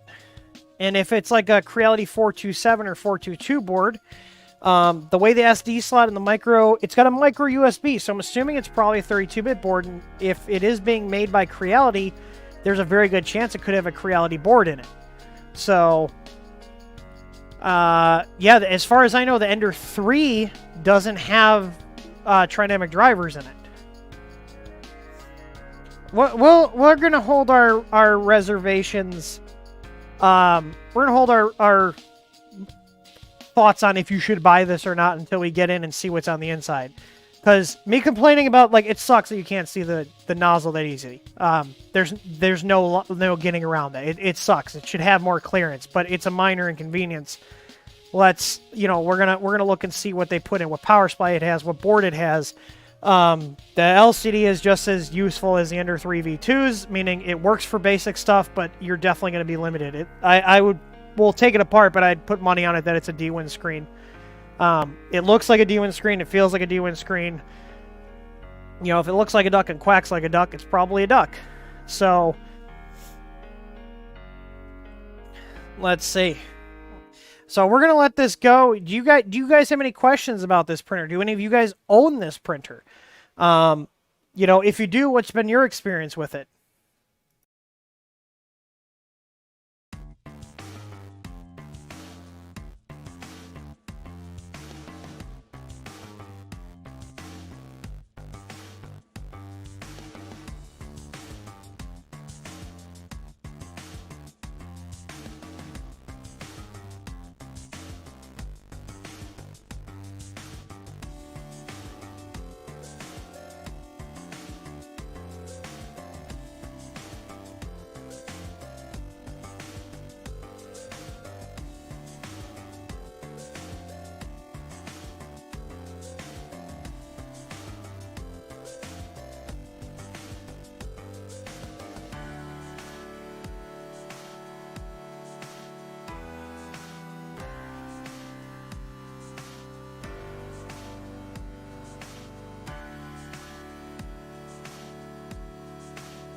Let's see.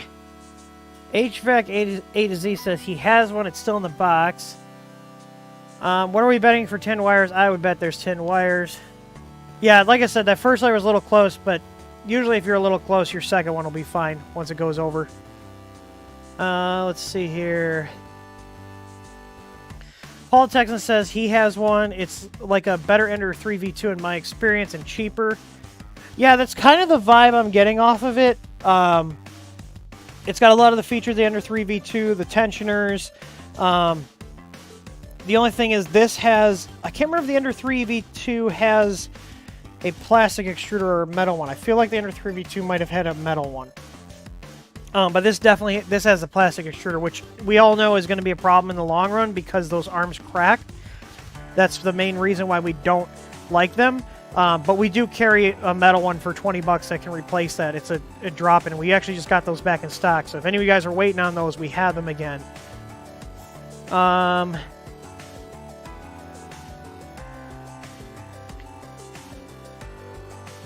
Look, it's Rain says, if it has a real meanwhile 32-bit board with TMC drivers, could be decent buy after a 128/64 screen swap.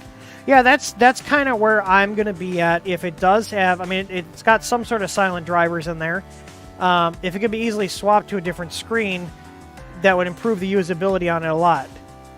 Just like the Ender 3v2. We have our Ender 3v2 on our print farm with the screen swapped, and it's been a great machine.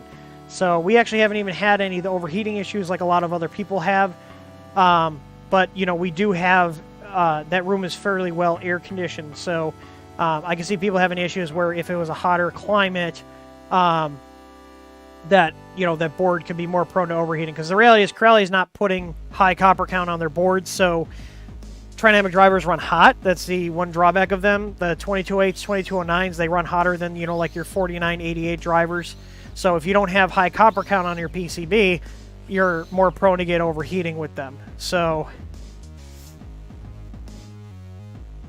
let's see. So So Robot Hut says has a meanwhile power supply 2208 driver. So it's I'm assuming looking at the thing, it's probably going to be a Creality 422 or 427. If it's a 422, then it's going to be 2208s. If it's a 427, it's probably going to be 2225s. So, you know, in general, these color screens they're going to limit you no matter who's making them.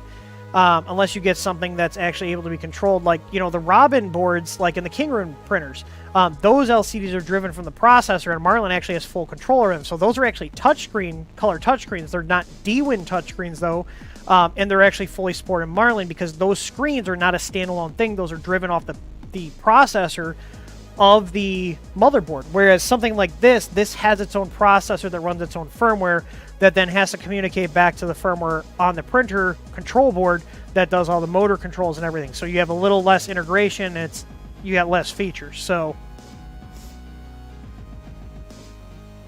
Gnarly FUE says fantastic printer for the price, silent step orders, meanwhile power supply. So it sounds like this is gonna have a meanwhile. So here's the thing. If my main complaint is, okay, if this has a meanwhile in it, and it's got, you know, a Creality board in it that's got Trinamics, this isn't going to be a bad buy, and I'm willing to overlook, because of the price point, I'm willing to overlook the nozzle visibility issues. I don't know if you guys notice how low of an angle I have on the camera so you can actually see the nozzle. That's basically what you can see when you're looking at it, even if you get all the way down. So I'm not a fan of it. It sucks. But it's a nuisance. It's annoyance. And it's just made harder by the fact that there's no live Z adjustment. That's the main problem, is there's no live Z adjustment on it, which just makes dialing it even harder. So,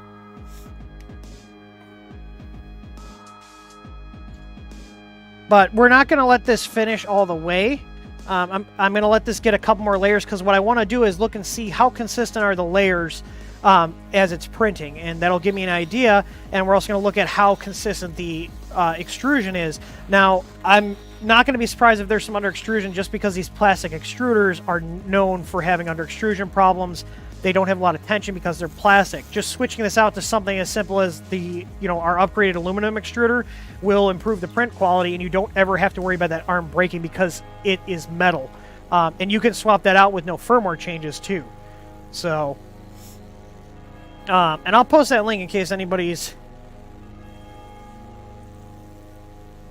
curious about the extruder I'm talking about. This is a direct replacement for a lot of machines, and you swap it out.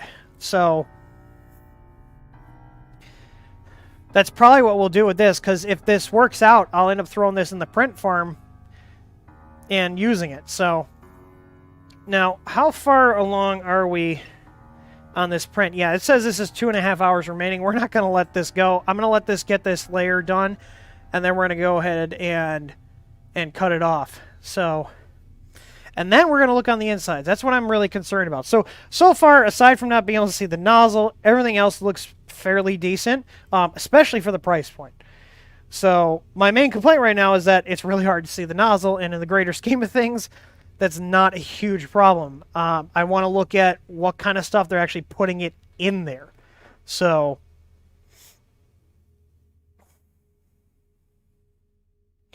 Stone Farmer says he printed a new power supply and mainboard covers for 80mm fans. I'm going to stop you right there. Do not replace your power supply cover with a printed one. Your power supply, whether it's a Meanwell or an off-brand one, you want to keep the metal cover, because if anything ever blows up in there, which they have had happen in the past, there's capacitors in there, there's a lot of stuff that can violently pop. If there's a problem, you want to keep the metal cover on there. Having the power supply fan be a little bit quieter is not worth risking your safety, because if you take the metal cover out that would contain, any sort of capacitor exploding or even a fire condition, it's going to catch on fire because you're replacing a metal cover with plastic. Don't ever do that. Anybody who tells you to print a cover for your power supply and take the stock metal cover off is an idiot. Keep the metal cover on the power supply. You're also then opening up an opportunity for any EMI and interference to exit the power supply, because not only does that metal housing provide protection from you, or protection for you and protection for the power supply itself, but it's also going to keep any sort of interference in there, because it's kind of like a little cage for it, and it makes it harder for it to get out. So don't ever replace your power supply cover with a printed cover. That's a dumb idea, and people are, I see them on Thingiverse all the time. Anybody that tells you to do that has no idea what they're talking about, and you should not listen to them. You want to keep the metal covers on your power supplies. It's not worth saving a couple decibels because the power supply fan's louder, and introducing all sorts of new issues and safety hazards to your machine. Try explaining that to your homeowner's insurance, why there's a plastic cover on a power supply that caught on fire when it came with a metal one. So, yeah. If you put a plastic cover on your power supply and take the metal one off, you're an idiot. And if anybody tells you to do that, take the metal cover off and put a plastic one on, just to save on some noise, they're also an idiot, and they have no idea what they're doing. Just because someone on the internet tells you to do something doesn't mean you should do it, including me.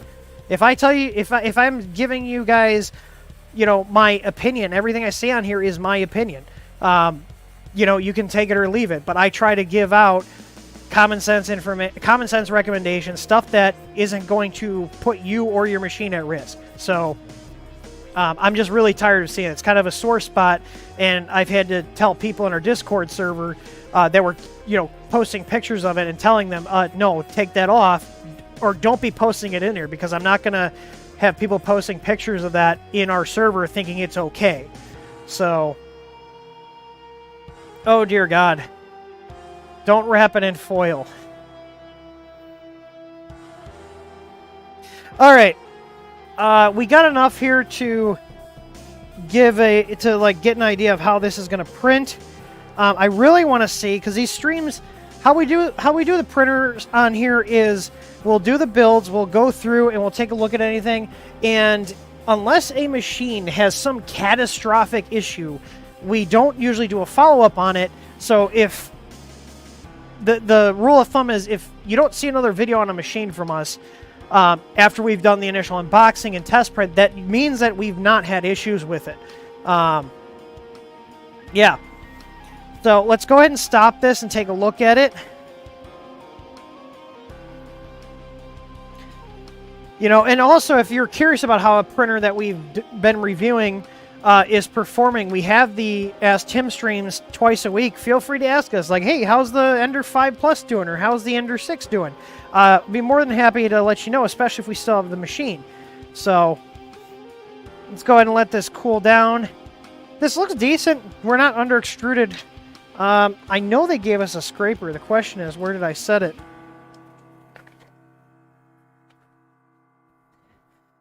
Where did I set the scraper? I don't know.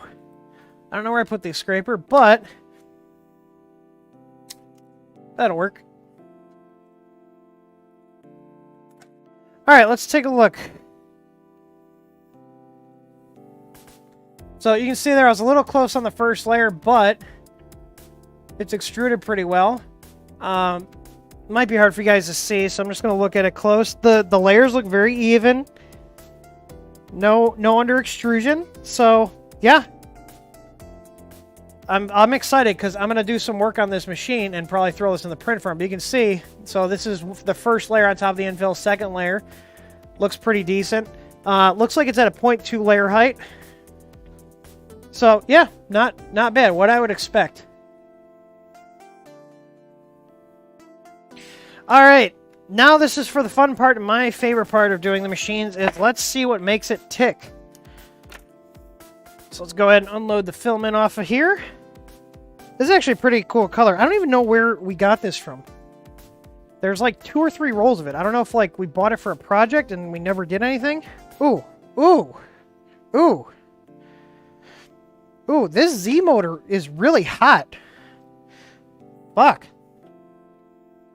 That VREF is set way too high.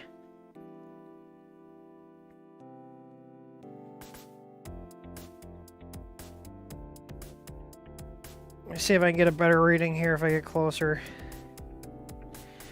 That feels hotter than that. Feels way hotter than that.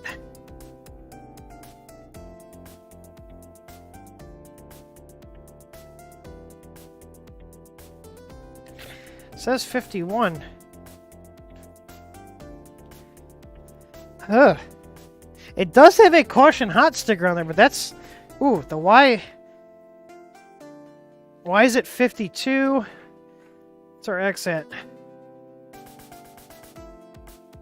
36. Yeah, these are warm. Man, they had the VREF set really high on those. Damn. Like, that's really high. Ooh. Oh, look at single Z. You know, I'm wondering if the dual Z kit could go on these. Looking at this, I'm willing to bet if the bracket matches up. I'm going to test fit. I'm going to test fit to see if our Ender 3/CR20/Ender 3 V2. I'm going to see if our dual Z kit will fit on here. I'm willing to bet it can. Why is this so loose? What the hell? Do you guys see this? Let me try this. Sometimes, now here's a little trick. Sometimes if you get this where it's loose like that, if you loosen up the screws holding the bracket, you got to kind of let everything settle. Because there is some slop in the holes, okay? For the screws. And the Edutech, his performance assembly video for the Ender 3 would be applicable. Okay, so this is now spinning freely. So I'm going to go ahead and set the eccentric nut to be closer. And then I'm going to tighten those screws down that I loosened up. These are just little tricks you learn after messing with these machines for a while. Okay, so that's a lot better. I mean, that printed decent. Even with this bracket being all loosey-goosey.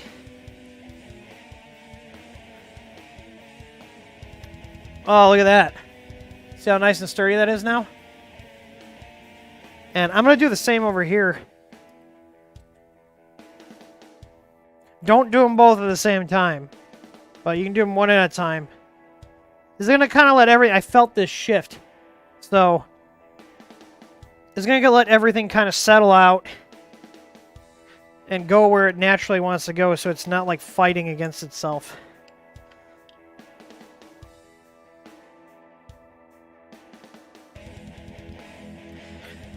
I'm going to see if our dual Z kit for the Ender 3 will fit on here. I have a feeling it might. Don't go buying one for this printer until I confirm. Oh, that feels a lot nicer. Look at that. See, just little adjustments make things a lot better. But you gotta know what to do. All right. I see a green circuit board in here. The 422 and the 427 are traditionally black circuit boards. So let's see. Is there a screw from the top? There is. Just like the Ender 3, there's a screw in the top on this side that we're gonna need to take out. Nope. Next size up. Too big?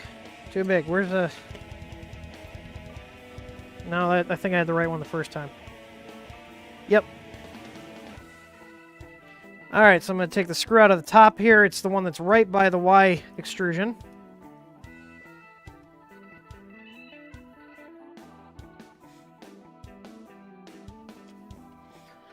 Alright.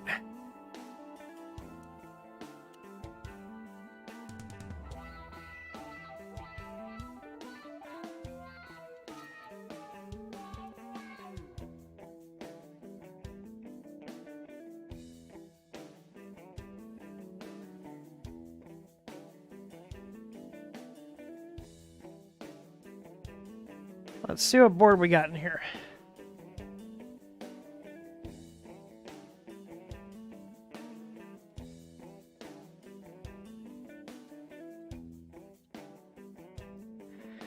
Oh, this is not a Creality board.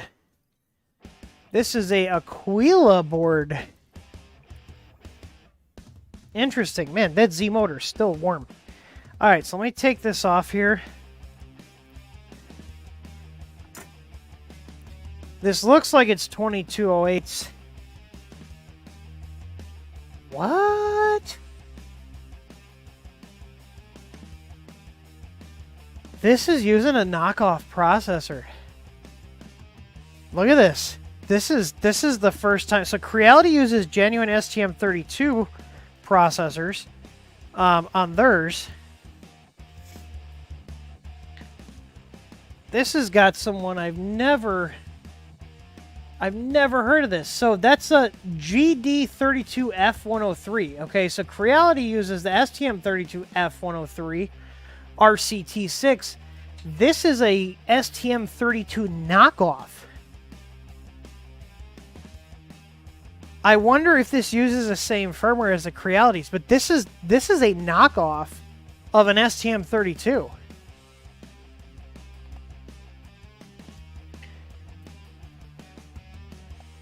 Interesting. I'm going to Google this part number. This is the same kind of part numbering as an STM. Let's see. GD32 Giga Device. I've never heard of them. This has got to be a Chinese knockoff of an STM.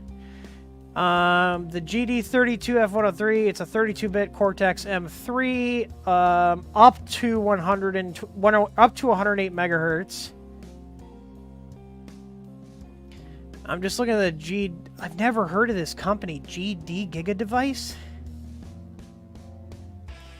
Does it say anything that it's compatible with the STM32 libraries or anything like that? Let's see, RC, I'm just looking up the part number. So RC, so this is only a 256K flash processor. So this is half the memory that comes with the Creality Ender 3s. The Ender with the 32-bit board. So the Creality Ender 3, the 3 Pro, the 3 V2, those all come with the 512K STM32 processor. This is a Chinese knockoff of an STM32 in its 256K of memory. So that's going to limit you in terms of firmware upgradability down the road. Yeah, that's... I'm surprised. I was expecting to see a Creality board in here. I was 100% expecting to see a Creality board in here. I'm trying to see if there's any information on, like, does this just take STM32 firmware? Interesting. That's really interesting.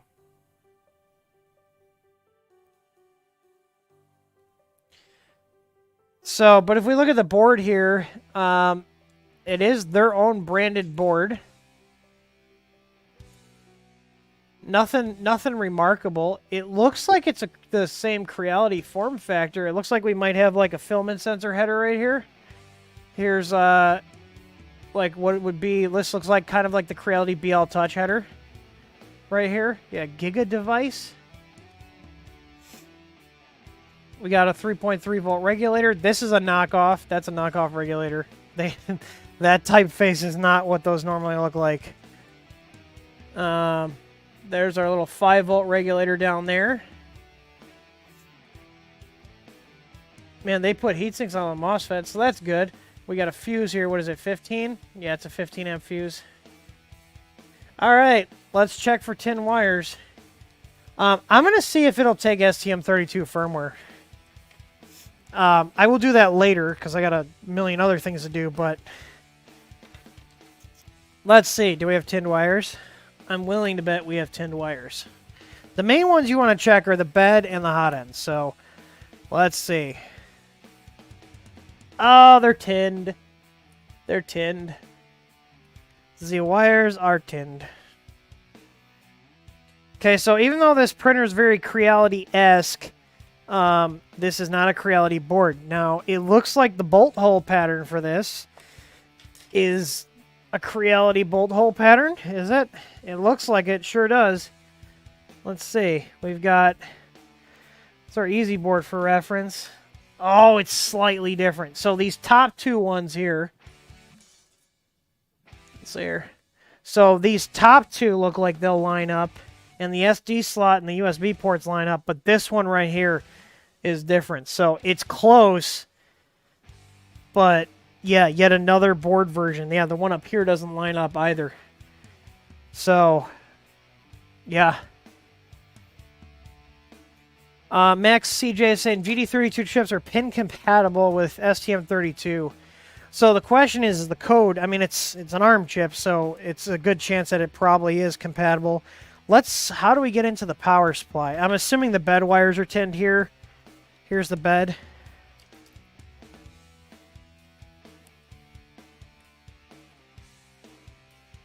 Yep, they're tinned. Bed wires are tinned. Oh.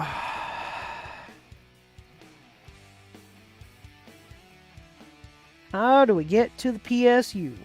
I'm assuming...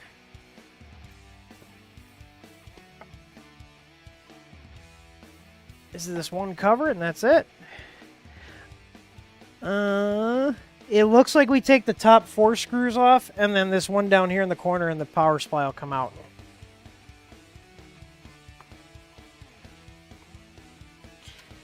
So let's do that now. Let's see. So these top 4 screws here need to come out.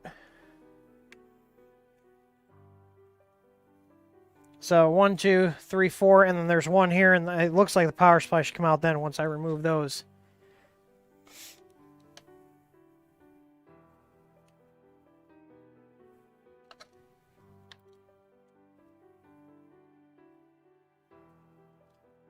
Yeah, you're not going to be able to put a Creality board in this unless you cut off some of those standoffs, because those are going to short out on the bottom of a Creality board.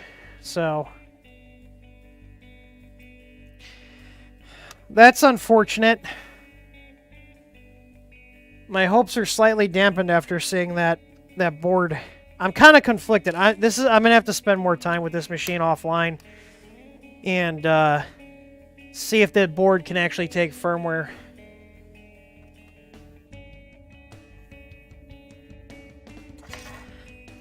Man, I was really hoping this had a Creality board in it. That would make, just in general for everybody, regardless of us doing firmware, but for the community, it'd make it a lot easier. Yeah, see, look at, called it. 4 screws, and this one, and, well, it's still screwed in. Dear God, this is a pain. You know, I looked at those electric precision screwdrivers. They're gimmicky. Yeah, so here's the thing. That 256K chip, that's kind of a disappointment. It does have a meanwhile. It says meanwhile on it. Let's check the serial number. And see. Everything looks to be terminated well. Let's check the serial number on here. I'm going to go ahead and look up the, let's see. Meanwhile, I got to look up the actual service report. Let's see here. Serial number HC0A 166577 166577, and I gotta enter the confirmation code WQYDB1, and just so I can show you guys, boom, switch over. All right, let's see. It does come up with a report. So let's see when this was from. Let's see when this inspection report was from.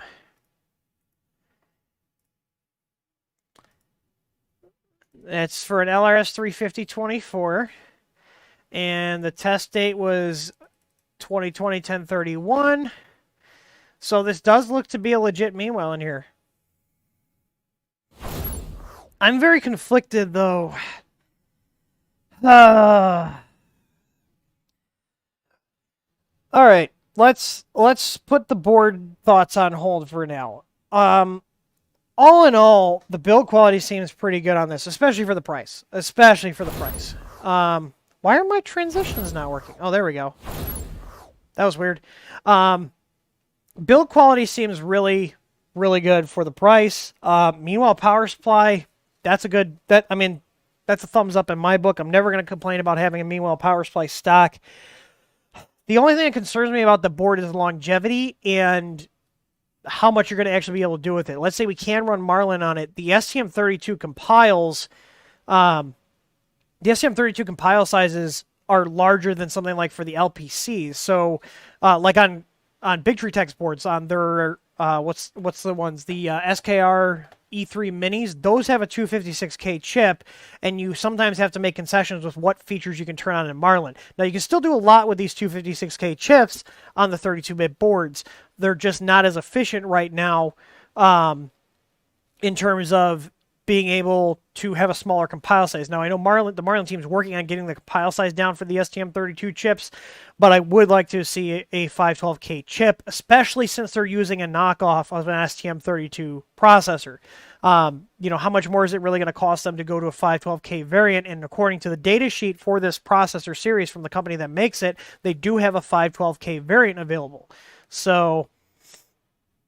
and the thing is, too, because the bolt hole pattern is different, it's similar to the Creality. It's not exactly the same. Switching the board out is not going to be an easy task because of where they have those bolt holes for the ones that are further away from the extrusion.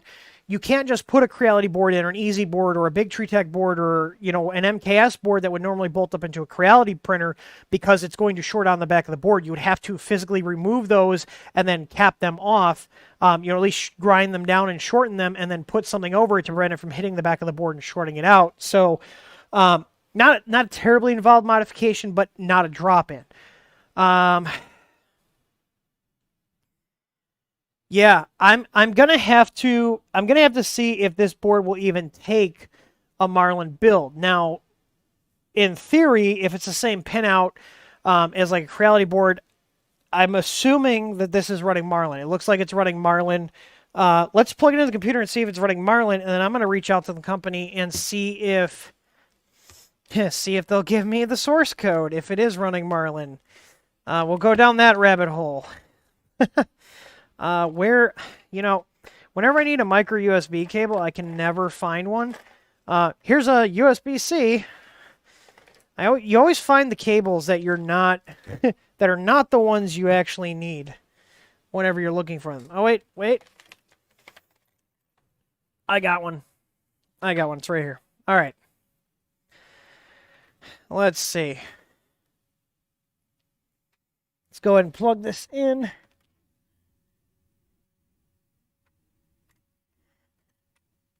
I'm also going to assume, because I don't see a jumper on the board, that this is going to have the voltage backfeed issue like the Creality printers do. So let's see if the LCD turns on when I plug this in.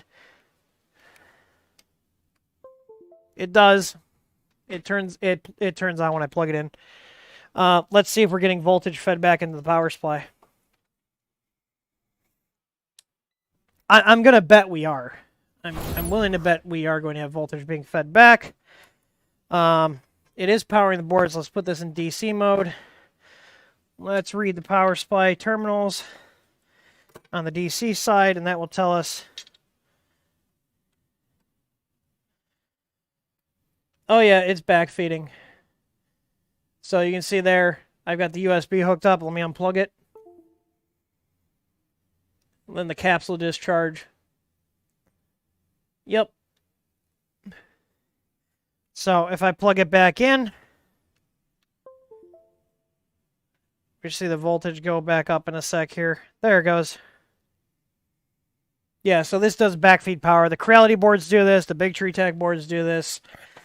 It's not proper design. You're going to want to use something like the power blocker with it, or kill the 5-volt line on your USB cable, because you can run the risk of overdrawing your USB port and burning it up.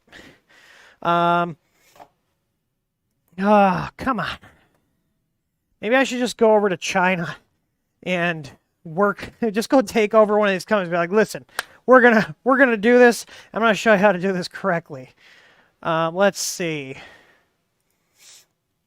Is COM6 what it's on? I'm assuming it's COM6. Let's try 115, 200 baud rate. We'll go here. We're going to switch over. Is it COM6? I've got 1, 2, 3, 4, and then 6.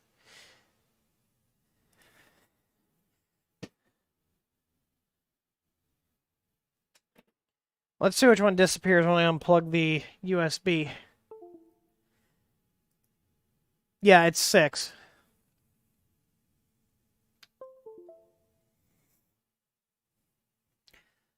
Let's see, refresh. The question is, what baud rate are they using? Because we got 150. Oh, there we go. Okay, let's see if it responds at M503. It does.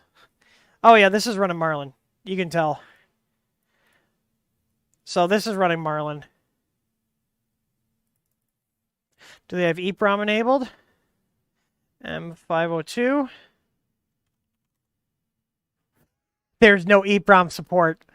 So any changes you guys make on your steps per millimeter are just not going to do anything. Because if there was EEPROM support, M502 should say that it restored the default settings, and M500 should show safe. So there's no EEPROM support on this stock firmware. Yeah, the stock firmware is not good, but it's running Marlin. So I'll have to poke around online and see. I'm going to hold my thoughts on this until I see what this stock board can do. Because while it is using an STM32 knockoff, it may just work fine. Maybe it won't last as long. Maybe you only get a year out of it or 2 years out of it instead of 4 or 5. STM32 is a huge chip manufacturer, and they've been around for a long time. They make good processors, but this is clearly a knockoff of it.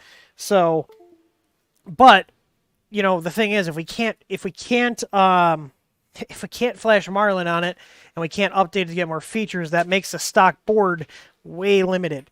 And at that point, let's just say we can't get Marlin on it right now, or ever. I don't want to buy a printer with the hopes of maybe one day it'll get supported by Marlin. I go by, is it supported by Marlin right now? Whether it's in our firmware or just Marlin itself, just plain old vanilla Marlin. Especially with how bad this stock firmware is, it's not that great. That's a good point about the SD card. Ow, I just poked myself with my multimeter ends. If this has EEPROM support with the SD card, there should be an EEPROM.dat file on this SD card. Let's plug this in and see. Just waiting for my card reader to pick up the card. Please don't let there be any Chinese backdoors. Come on. It's thinking. It's trying to read the card. I hate these NETAC cards. They're so finicky.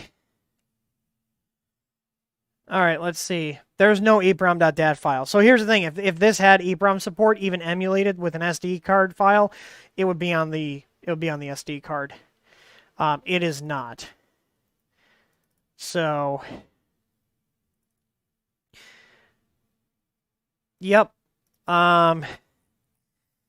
Yeah, Creality on theirs, they store the EEPROM on the SD card for a lot of their machines.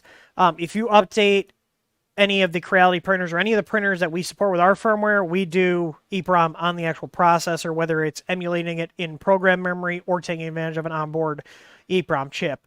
So, but all in all, I don't think the build quality is bad. My only holdout is this main board. And so this is going to require something where I need to get and deep dive in more. If you guys do have one of these, open it up and get rid of the tinned ends on your heated bed and your power supply input. I do like that it's got eccentrics on all the axes where it should have eccentrics. The heated bed heats up quick. It's got a meanwhile power supply. So there is a lot of good on this. I'm just wondering what this board is going to mean in terms of upgradability in the future. Most people that are buying these printers are not going to keep them stock for very long, and I don't blame them. A lot of the nice thing about these cheaper machines is you can get into the hobby at a lower cost and then build onto the printer and take an okay machine and make it a great machine by throwing couple $100 at it, and you're going to be printing as good as some machines that cost 3-4 times the cost. That's the appeal of these. Yeah, the only thing is here, if this board out of the box is just kind of meh and you're going to have to replace it, it doesn't matter that it's got silent drivers. And this is all my opinion. It doesn't matter that it's got silent drivers if you're basically stuck with whatever Voxelab's giving you for the firmware. So I'm going to have to sit down with this, try flashing boards that are similar. I'm going to see if I can get the source code from them because this is running Marlin. And legally, they have to provide the source code. If they don't provide the source code, I will be sure to let everybody know if they deny it because you have to share the source code with at least the customers who purchase it. By me purchasing the printer, they distributed that software to me, and if I'm requesting the source code, they have to provide it. And if that's the case, if they do not provide the source code or refuse to do it, I'm going to be putting this back in the box and returning it to Amazon. So anyways, we'll give you an update. This will have to have a follow-up once I spend more time with it, once I contact the company. So after I get off the stream here in a sec, I'm going to go ahead and email Voxelab. They did have, I know I tossed that after-sales service card, but let's see. I thought I had an email on here.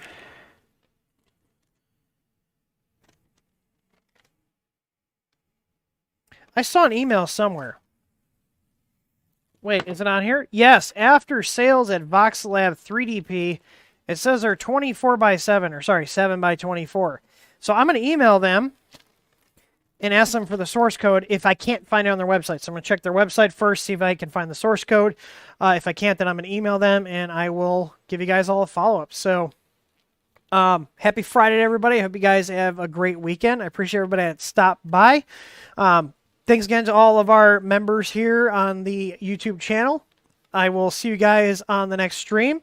And if you guys have your Discord account linked, I will see you in the VIP section. I'm also around the other channels. So if you guys aren't in the Discord server already, make sure to join up. And you can do so with the link that Nightbot's going to post here. So I see Max CJ posted a link for GitHub. So I'm going to go ahead and check that out. I appreciate that link there, Mac. And I will see you guys on the next one. And as always, happy printing.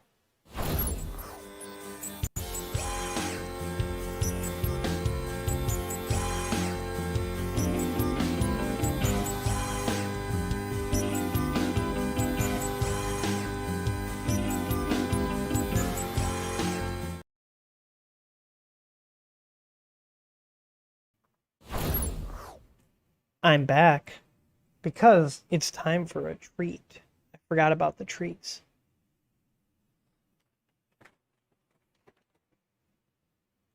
Okay, he's sleeping right there. Right there. You guys ready?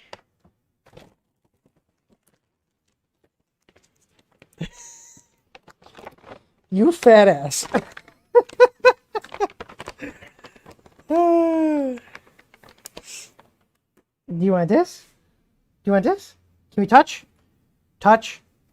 You gotta touch my hand. Touch.